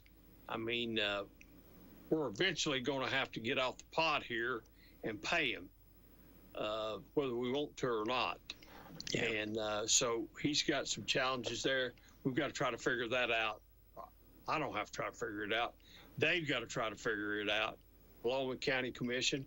It seems to me like when he sits here, from what I know, what I've seen on TV, he has a good working relationship with County Commission. Mm-hmm. So I'm sure that they ought to be able to sit down and come up with a game plan. Well, one thing about Sheriff Barker, about Russell, is he'll talk to anybody.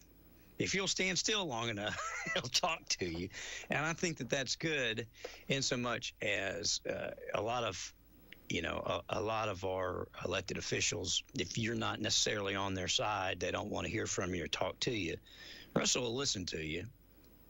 May not always agree to you, but at least he'll listen to you. And I think most people appreciate that when you're out there. You want your sheriff to listen to you when you've got a problem, whether or not he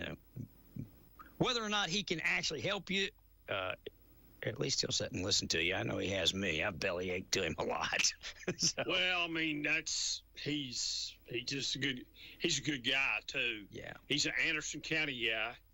I mean, he's a Clinton guy. He's, right here, born and raised right here. Mm-hmm. So he's not somebody He's that homegrown. He's homegrown. He's not somebody that's come here and just decided to run. And we've had sheriffs like that before that, that wasn't necessarily from here, but we got a guy that's from right here.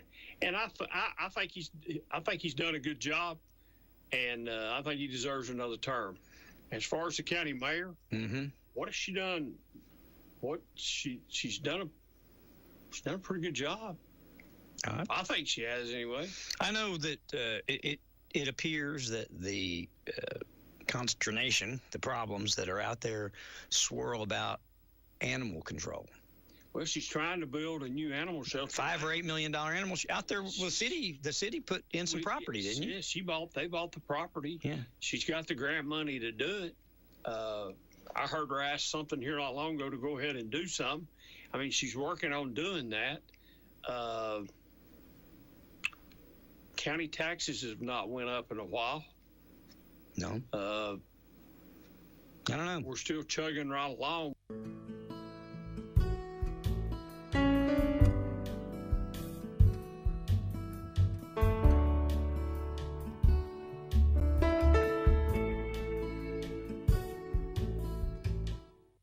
Takes the blame, if any side deserves the blame, but she seems to have done a better job. Everybody seems to be getting along. There seems to be some mutual respect there now, at least for her position and county. Yeah, that's where the purse strings come from. No matter, she's got to get them to approve it, no matter what. Yeah. So she's got to get along with them in a certain sense. So, other than to hear, I will only serve 2 terms. And that's what I think Josh is saying. Mm-hmm. If I'm elected, I will only serve 2 terms as county mayor. I will term limit. Well, that's fine to do, but there's not term limits on that job. So I don't really think I know we go back to the mayor and use 4 or 5 terms. There's not term limits on city council or the mayor in the city neither. So, I think, like you said, I'll say this. I think Scott's done a pretty good job. Mm-hmm. I don't agree with him on everything. Mm-hmm. He doesn't agree with me on everything. No. And that's not a bad thing. Right? No, it's not. To have some different opinions.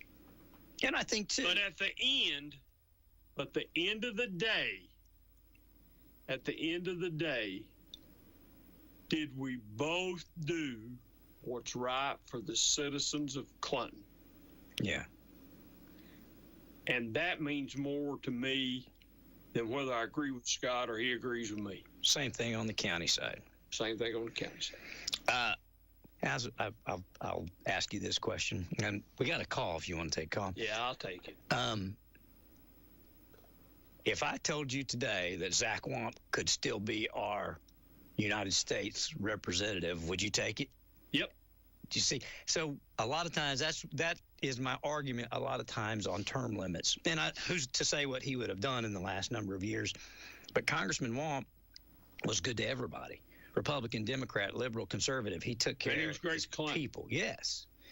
And so I err on the side of caution when we talk about term limits, because if you get somebody like that in and they're working hard every day and you're not worried about them coming out there and being I mean, Zach's not a millionaire. He's, living and working in Red Bank in Chattanooga. I don't know. But he's a consultant. I know he does that. Well, I think I think term limits apply after you. I think you get in the term limit category when you start getting up when you're age-wise, year-wise, and stuff like that. Yeah. I think that's when the term limits start creeping up. Let me get this call. Somebody's been holding on here for us for a moment. Good morning. You got a question or comment this morning? Hello. Hello, that's you. Good morning. You gonna talk? Yeah, I'm going to talk. It's maybe I need to turn TV down because I ain't. Yeah, TV's about a minute behind. You're live right now. Well, who am I talking to, sir? The people on TV, David and Ron. Who do you want to talk to? Well, you're good enough, Ron, if that's who I'm hearing. That's me. Ron, this is Doug Kelly from out in Claxton. Hey, Mr. Kelly, how are you? It's been a while. It has been. But I wanted to ask you a question before I had a specific question. Okay, what's your question? Did I hear you say a while ago that, you'll have to bear with me just a second. Hey, when is the mayor on? Tomorrow? She is going to be here tomorrow. Tomorrow? Yes. Same time, same place, right? Yes, sir. That's what I want to call. I'll call you. Now, it'll be Wednesday. Wednesday, I'll call you. Okay. Well, she's going to be here tomorrow on Tuesday. If you want to ask a question tomorrow, but we'll see. I don't know exactly what our format's going to be, but yes. I don't do every other days very well. Okay. Yes, sir. Well, you just call me whenever you want to call me and ask whatever you want, and we'll get it answered for you, Mr. Kelly. Hey, I appreciate that. Anytime. And listen, tell your constituents that one of their best member of the county commission was having some surgery done today. Well, I don't know if it's surgery or not. You talking about Tracy? Yeah. What are they fixing? They putting something on or taking something off? They put something in. Oh, okay. Well, hopefully it'll. Hey, you'll have to interpret that. He probably don't want this to take too many jokes. I think he was having a colostomy today. A colonoscopy? Okay. Yeah, you're correct. It's a colonoscopy. Well, if I had to deal with county commission that long, I'd need stuff cleaned out too, I reckon. Well, he's been reamed out in that area more than once. Been there, done that. Yeah, for doing the right thing. There you get. Yes, he has. And I'll talk to you Wednesday, good Lord willing. All right, Mr. Kelly. It's nice hearing from you.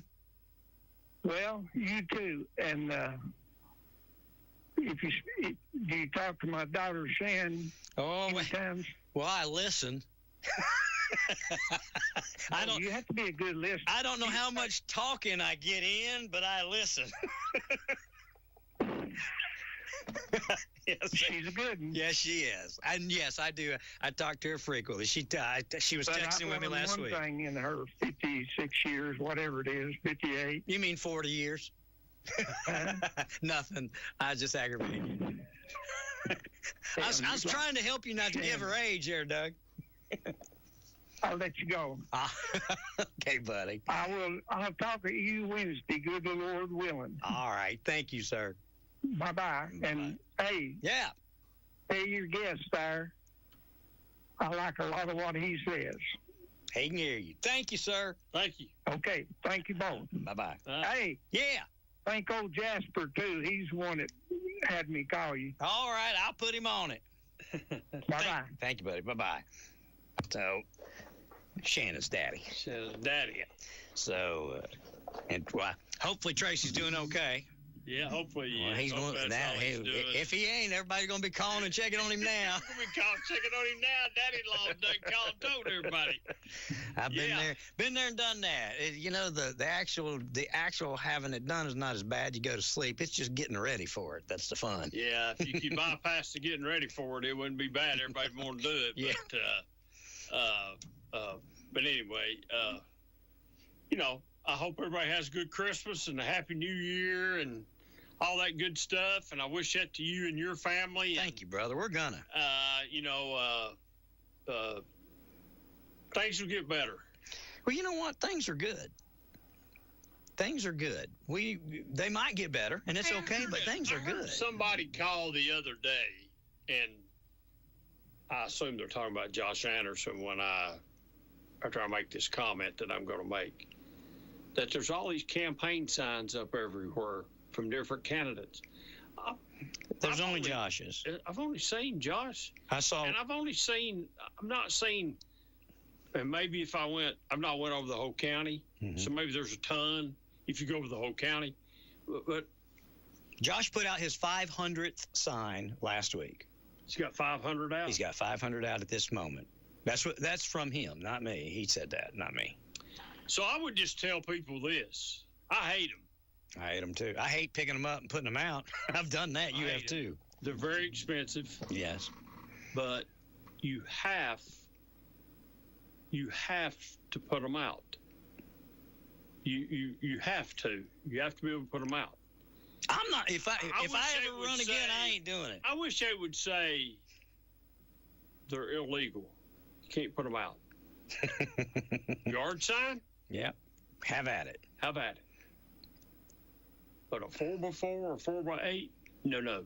Can't do it. Yeah, it gets trashy quick, especially like when you're down going toward Oliver Springs, right there at the intersection, coming up onto. And what people don't understand is the primary for this stuff is coming up.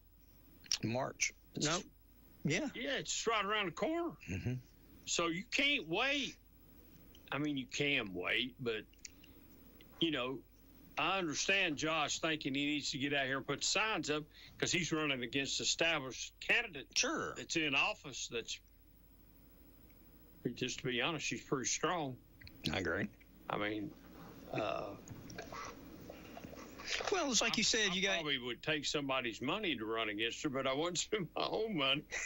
I mean, because it's very expensive. Oh, it's going to be $100,000. It's going to be $80,000 or $100,000. And by the way, you can spend all that here at the radio station if you'd like to be assured to win. Well, yeah, just come up here. Everybody needs to come up here and advertise because there's a lot of people. There's more people listening to WYSH than you think. Well, I know. I was looking yesterday at some of the ratings. So we haven't subscribed to the ratings in a couple of years because they cost about $75,000 a year is what we were paying when we were getting them.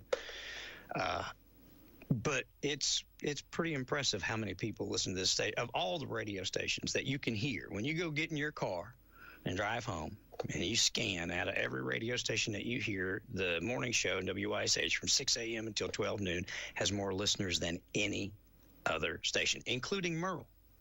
WYSH does, according to the Nielsen ratings. If you look at WYSH and what you're doing by just being on live radio, but also look at what you're doing by being on TV. Mm-hmm. And the way Comcast is set up today, man. That territory has went from being just compact to like. Whoa. We have they estimated Xfinity estimated we're in 117,000 homes now. 117,000 homes have a direct wire. You're in Campbell, Anderson, Knox, Morgan, Roan, Cumberland, Claiborne. I don't know where all we're at now. Almost all the way down from the Plateau to Johnson City, about it. Wherever Comcast is at, you're probably on. That's what they said.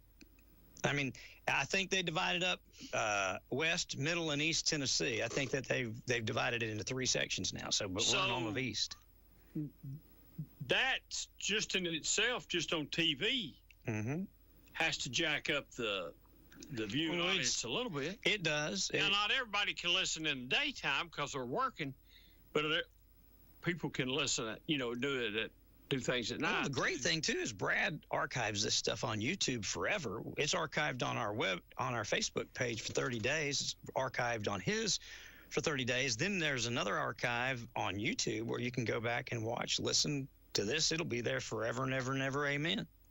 Till somebody, I guess deletes it. I don't know, but yeah, there's a lot to it. Hopefully, folks will come out and advertise because, believe it or not, it'll make a difference.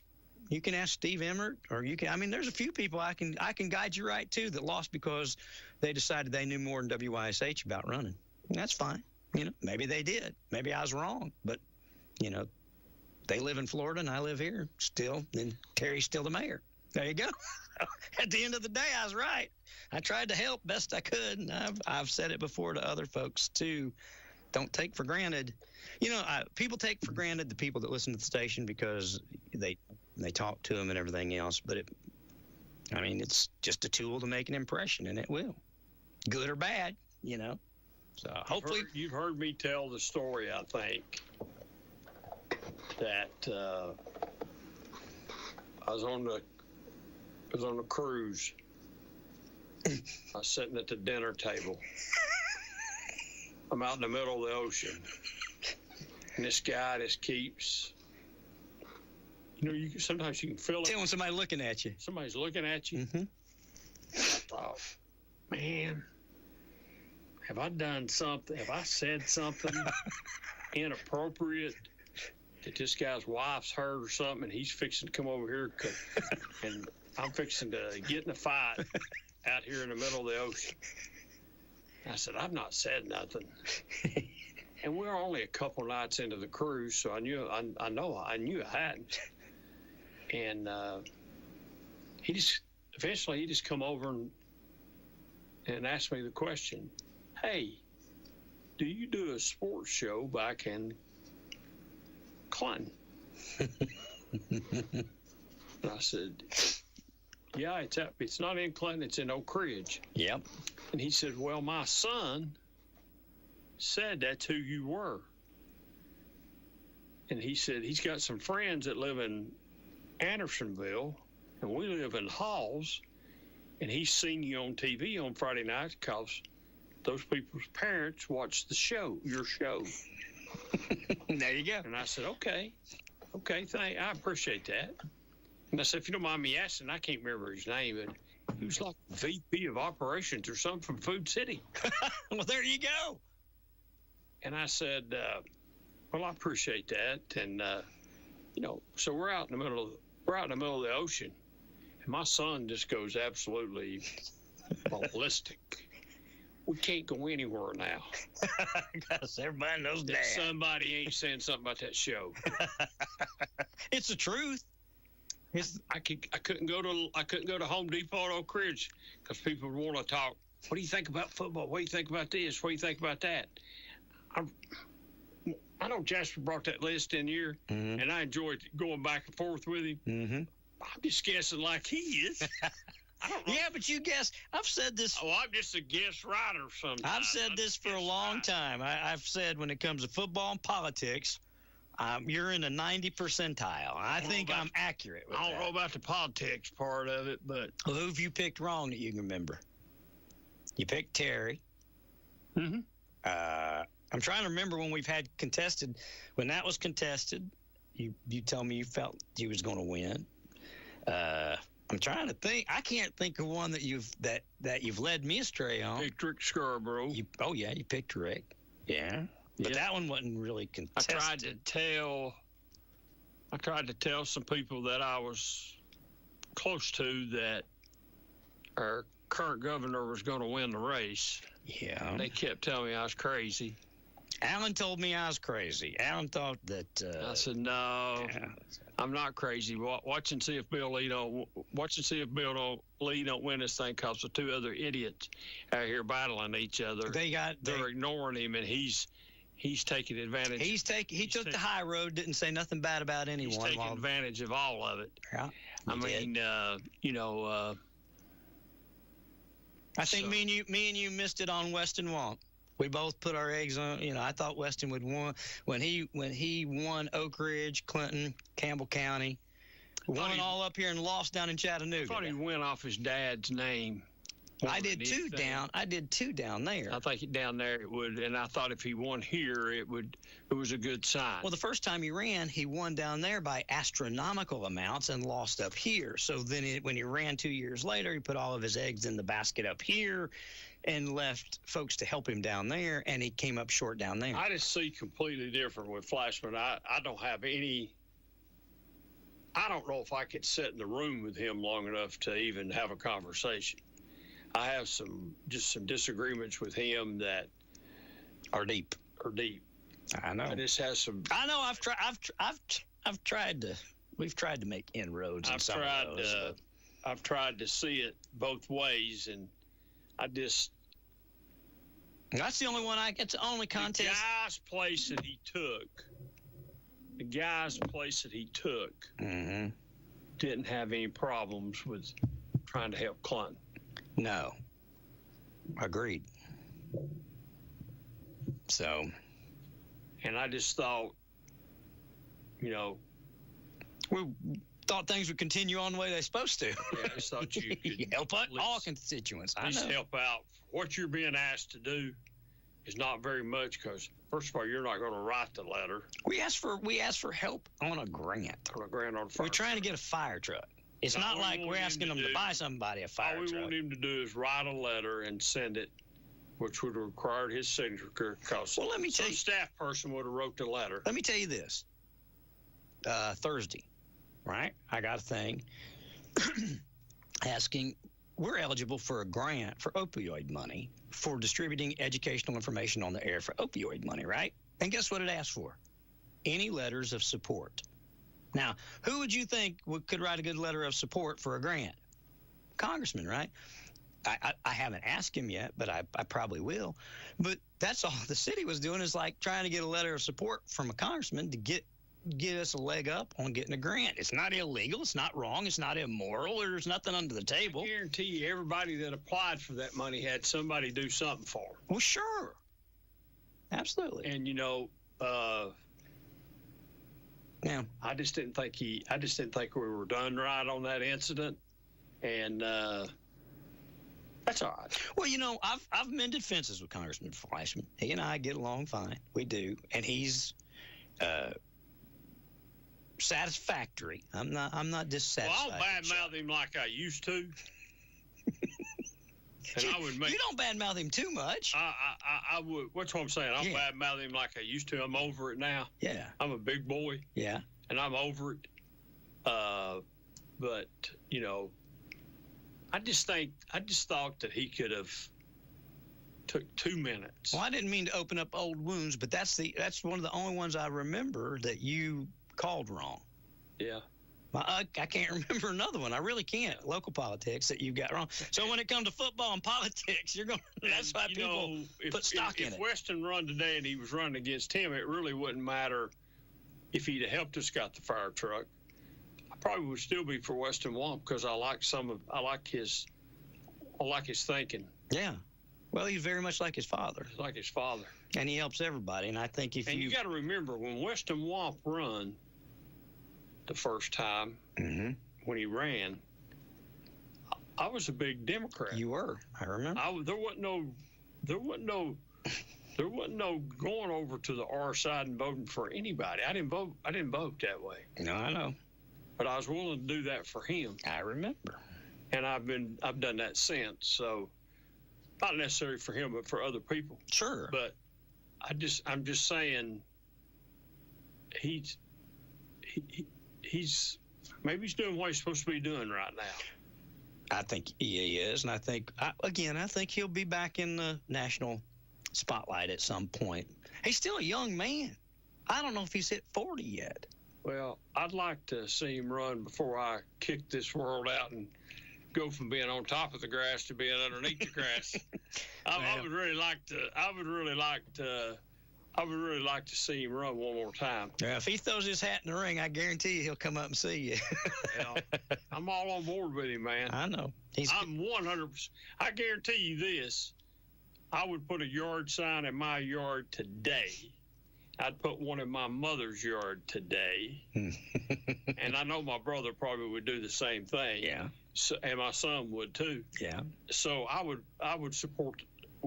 I'd be all in for him. The way that his father governed and the way that he's governed as a county mayor right now lets you know what you're in for, and he does things the right way, I believe. Yeah, he does. But I say all that to say this, David. The reason people stop you in the middle of the Caribbean to ask your opinion is because you've hit pretty well on football and politics. I don't know so much about that, man, but I watched. Had a lot of people. I know Mike every year around football time. Well, stuff I'm gonna go back and do the call-in show, and I hadn't done it the last couple of years. And I didn't call in this year on a call-in show like I had in the past. I just watched. Mm-hmm. Kind of sat back. And I seen Big Brad on there one night sitting at the table with his other guy there. And I thought, man, I got to call in and talk to Brad. So I thank the Lord of Brad Jones and all the stuff he does for high school sports around here. He don't get recognized enough. Nope, he doesn't. He does a really good job at some of the things he does. So, and I appreciate what he does. I appreciate the opportunity he gave me. Heck, I didn't even know him when I first got started in this. I don't even know how he even let me do it, but they let me do it, him and Ron Berry, and I appreciate that opportunity. How did you get to do that? Do you remember? My brother called me and said, hey, go to channel 12 with me tonight. I'm going to take a gift to Mike Richardson. Gotcha. Which was a co-host with Ron Berry forever. Yep. Which Mike done the fishing show. Yeah. Fishing show and done some other things. Really super guy. Yeah. Super guy. And I had been on the show on Wednesday nights a couple times with being a football coach at the middle school. Gotcha. And we'd taken kids down. Me and Jerry Huckabee had taken some kids down because we had won that middle school championship during that run, and we'd taken a bunch of kids down and introduced them and talked to them and sort of like that. That's how I got. And then as that program on Wednesday night changed, I got to know some other people, and I met some other people. And when I sort of ran for sheriff, they just invited me down. Yeah. To come talk sports. Even though I was running for office, I was sitting there talking sports. Sure. Because we all got along. And Barry just come in and said, hey, I'm fixing to give this up. It's too much for me to go to 1 or 2 o'clock in the morning. Do you want to do it? And I said, like an idiot, yeah. Oh, you loved it. You had fun doing it. Yeah, I'll do it. And he said, well, I think we got somebody's coming back, and I knew Marty, and Marty was coming back, and me and Marty were going to do the show together, and I really liked Marty, and Marty was very knowledgeable in sports in the Roan and Morgan area, and he didn't know much up here. You could just ask him something, and he knew it. Yeah. He just, it was there, and I enjoyed so much doing the show with him, and so that's how I got started. How long did you do it? 12? I did it for a while, man. And it's like I'll never forget. I do the Wednesday night show occasionally, fill in. And Barry called me once and said, "Hey, I'm gonna have to start doing the Wednesday night show. You want to come and help me do it for just a little while, until I can get somebody?" Well, like an idiot, I knew better than do that. But I knew that somebody he wouldn't get nobody.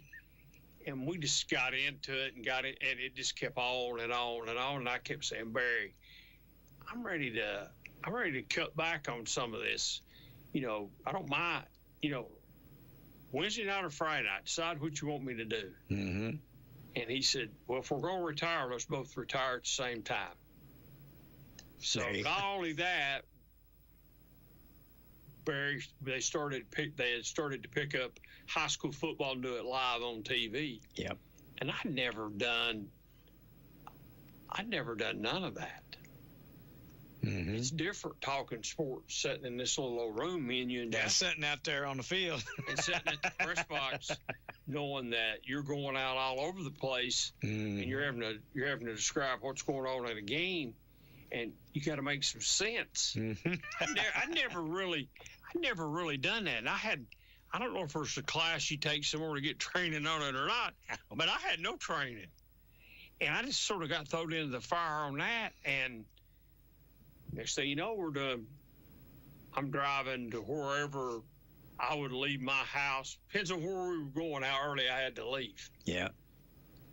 I might leave from my house at 3 o'clock to go to Midway and get there and do the game, leave before the game was over, drive go to back the studio, to Oak Ridge to the studio, then do the show and go to 1 or 1:30. Yep.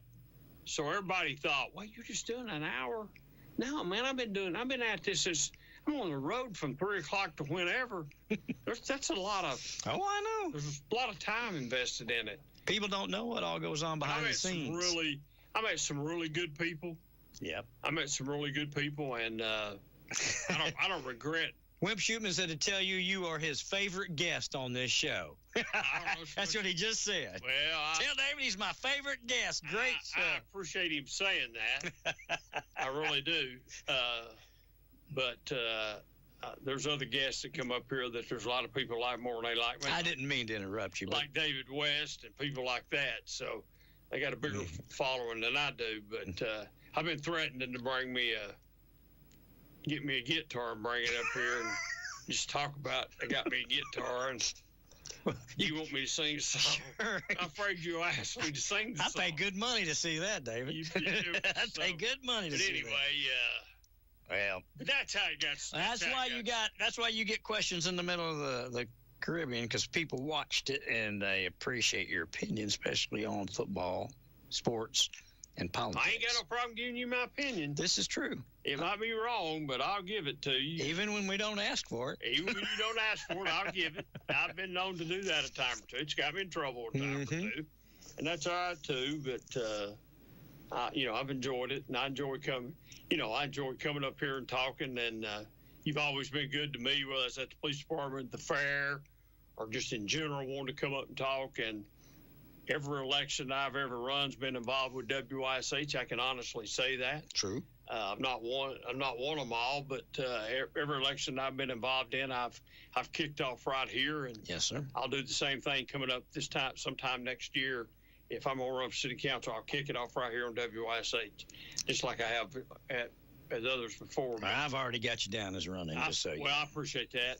I do appreciate all the people that's running for office. Yep. It takes a lot to do it. It just not everybody can win. I'm pondering my county commission run when I'm going to do it. I'm joking, David. He just looked at me like he could kill me. Not necessarily. I think you ought to do it. No, I ain't going to do it. Not right now.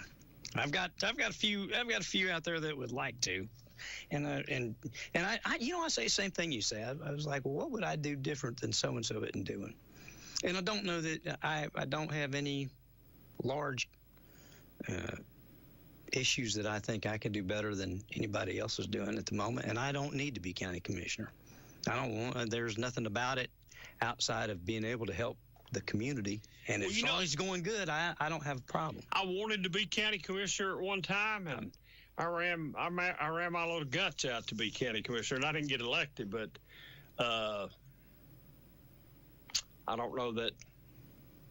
You're just one vote out of 16. Yep.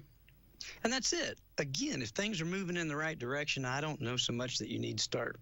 And the time frame that I was running, things were not moving in the right direction. There was a lot of bitterness on county commission. Yep. There was a lot of infighting going on county commission. Remember. There was a lot of people attacking the county mayor that I thought was sort of unjust on county commission. I didn't think was right. I didn't think Terry should be attacked the way she was. And you were crossing party lines to do that too, because that was back when you were Democrat. I was crossing party lines. I did have a sign in her yard. She allowed me to put a sign in her yard. Yep. I got questioned pretty hard about that.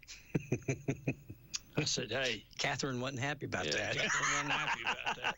You're exactly right. I remember. Oh, I know. I remember. I told her just like I'll tell you. That's a prime spot for a sign. Why wouldn't I put one there? Exactly. I don't care who lives there. And I didn't.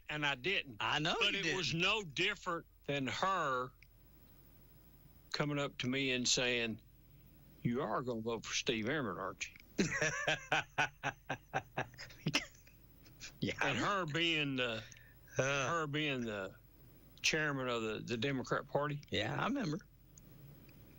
remember. But that didn't set well with you. She was. No, it didn't set well with I me. remember. I didn't mean to open up all these wounds, but It's not a wound. It's just it didn't set well with me. No, I remember. It was aggravating. Why? How can you come and jump on me? For putting You're doing something worse than I'm even doing. For just putting a sign in somebody's yard. I'm with you. Well, and it cost the election. They didn't win. That's, you know what I mean? I think it had a whole lot to do with that. Hypocritical. You can't do, you know what I mean? You can't, one side or the other. You can't pick and choose which Republican that you're allowed to put a sign in and which Republican you're allowed not to vote for. I'm going to vote for whoever I want to vote for. I figured that out a while back. And I'm going to put a sign, if I want to put a sign in my yard for you, I'm going to put a sign in my yard for you. Now, the only place you can't put a sign is you can't hang one from the train trestle down. Train trestle, no, you did That's that. Mike Farley. I didn't do that. Mike Farley did Farley that. done that. He got in trouble for that. Yeah, you can't do that. But anyway, you know, the right to vote is the right to vote. And the right to vote is for you to vote for what candidate. It don't mean that we have to agree on the candidate. If you think X is better than Z, then you vote for X. Mm-hmm. But you get to choose who you vote for. Yeah. I don't get to tell you who to vote for. I can say, hey, Ron, David's a good guy. Will you support him? Sure. You can tell me whatever you want to tell me. But when you go in the booth, there's only one person that knows who you voted for, and that's Ron Meredith. Yep, absolutely. Okay, so when you look in the mirror the next morning, you know whether you voted for David or not. Yep. Nobody else knows that. Yep. Only you. Exactly. And that's how I look at that. And to come and get on me, I just thought, you're speaking out of both sides of your mouth. Well, being an idiot. And that's the problem. That's some of the problems I think that people have with our politicians. They say what suits them at the moment. And I don't look at, maybe I'm not a true Democrat or a true Republican. Either way. I'm going to say both, okay? Okay. Here's why. Because I don't look at local politics. I don't think local politics ought to be D's and R's. Yes. I think local politics ought to be, let's put the best person in there. Let's vote for the best candidate. Sure. What does it matter whether they're a D or an R? I agree. Who's the best candidate? I agree. Who's the best candidate right now? Who's the best candidate for City of Clinton mayor? Who's the best candidate for the Anderson County mayor? Mm-hmm. Which one is it? Yeah. And it's hard really when you sit back and look at it to say, well, I'm going to vote for this person over Terry, or I'm going to vote for this person over Scott, because they both have done a good job. I agree. Well, and Terry's is tougher than Scott's is. Because it's way bigger territory. Way bigger territory. Way. And if anybody don't think that it's way bigger territory, run a city race compared to running a county race. And when you run the county race, you will say, I'm never doing that again. There you go. Because you've got signs everywhere. Yeah.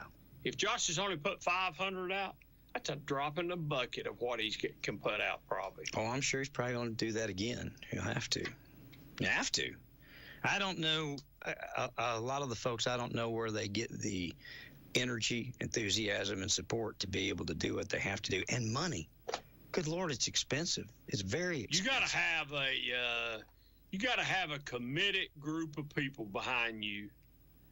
You got to have a committed group of people behind you when you're putting signs out that will take care of your signs. Well, you think about what the average medium income is in Clinton. I'd say to run for county mayor, it'll take over 2 years of what the average person makes in the city of Clinton. I was told when I ran for sheriff, you ran for sheriff, and the first 3 years you're in office, you're just trying to recover from what you spent. And the fourth year, you'll have to start running for re-election. That doesn't sound fun to me. If somebody says, I'm like, oh, I don't think I want to do that. Thank you. Really, think about it. Yeah. So you're going to just to try to recover from how much money you spent. And then the fourth year, you got to start all over again and run. Yeah. I'm going to tell you what, speaking of which, you're here today. I think the mayor's here tomorrow. And I believe Russell is here. Well, I've got it written down here somewhere. I'll have to find out. But Sheriff Parker where is he? All right. Oh, it's Wednesday, the 17th. Okay, there we go. So you got us lined up. I do. I didn't mean it that way, but I'll take it. Politician roll, baby. That's all right. It'll be fun. Politician roll. Hey, everybody have a good Christmas and a happy New Year. And if there's anything I can do for you, call me. I'll try to do it if I'm able. Come back when we come back in January, we'll start talking about the fair. Well, believe it or not, they'll go to, I'm not going this year. I'm going to pass. They'll go to Murfreesboro. It's in Murfreesboro now. They moved it to a central location, trying to divide it up in the state. Mm-hmm. They'll go to Murfreesboro sometime in January. That's what I thought. That's when the awards will, that's when our peers will have graded us and judged us and done everything to see where we stand out in our division. Maybe we'll have an idea if we won by the time you get back. Maybe we will. I don't know when I'll be back, and I don't know when the fair meeting is. I hadn't heard the dates. I can call and find out. Gosh. But I'll be back here whenever you say. 20th. Okay, the 20th. I believe, yeah. Third Monday is the 20th. Yep. So if you've been there by January, by January 20th. It probably will be. Okay. Somewhere around in there, so we should know something between now and then. But oh wait, that might be wrong. I'm looking at last year's. It'll be the 19th. There you are. There we go. So I'll see you on January 9th. Well, I'll see you before then, but I'll have you on the radio. I'll be here, but like I said, it's interesting to see what happens in the county races. Oh, they always are. It's going to be again. I think that the mayor's race is where the greatest majority of focus is going to be. I think Josh is going to run a good race, and I think he's got support up in the northern part of the county, northeastern part of the county.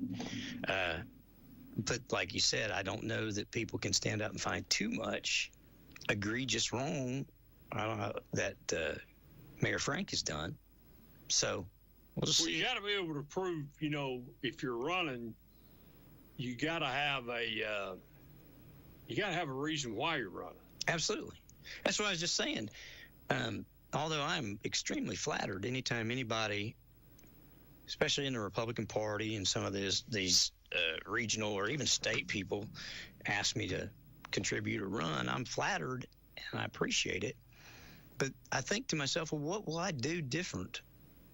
I can't go in there by myself and lead a charge to lower taxes. I don't even know if we could. I don't even know if it's fiscally, fiscally responsible to say, I can lower your taxes. So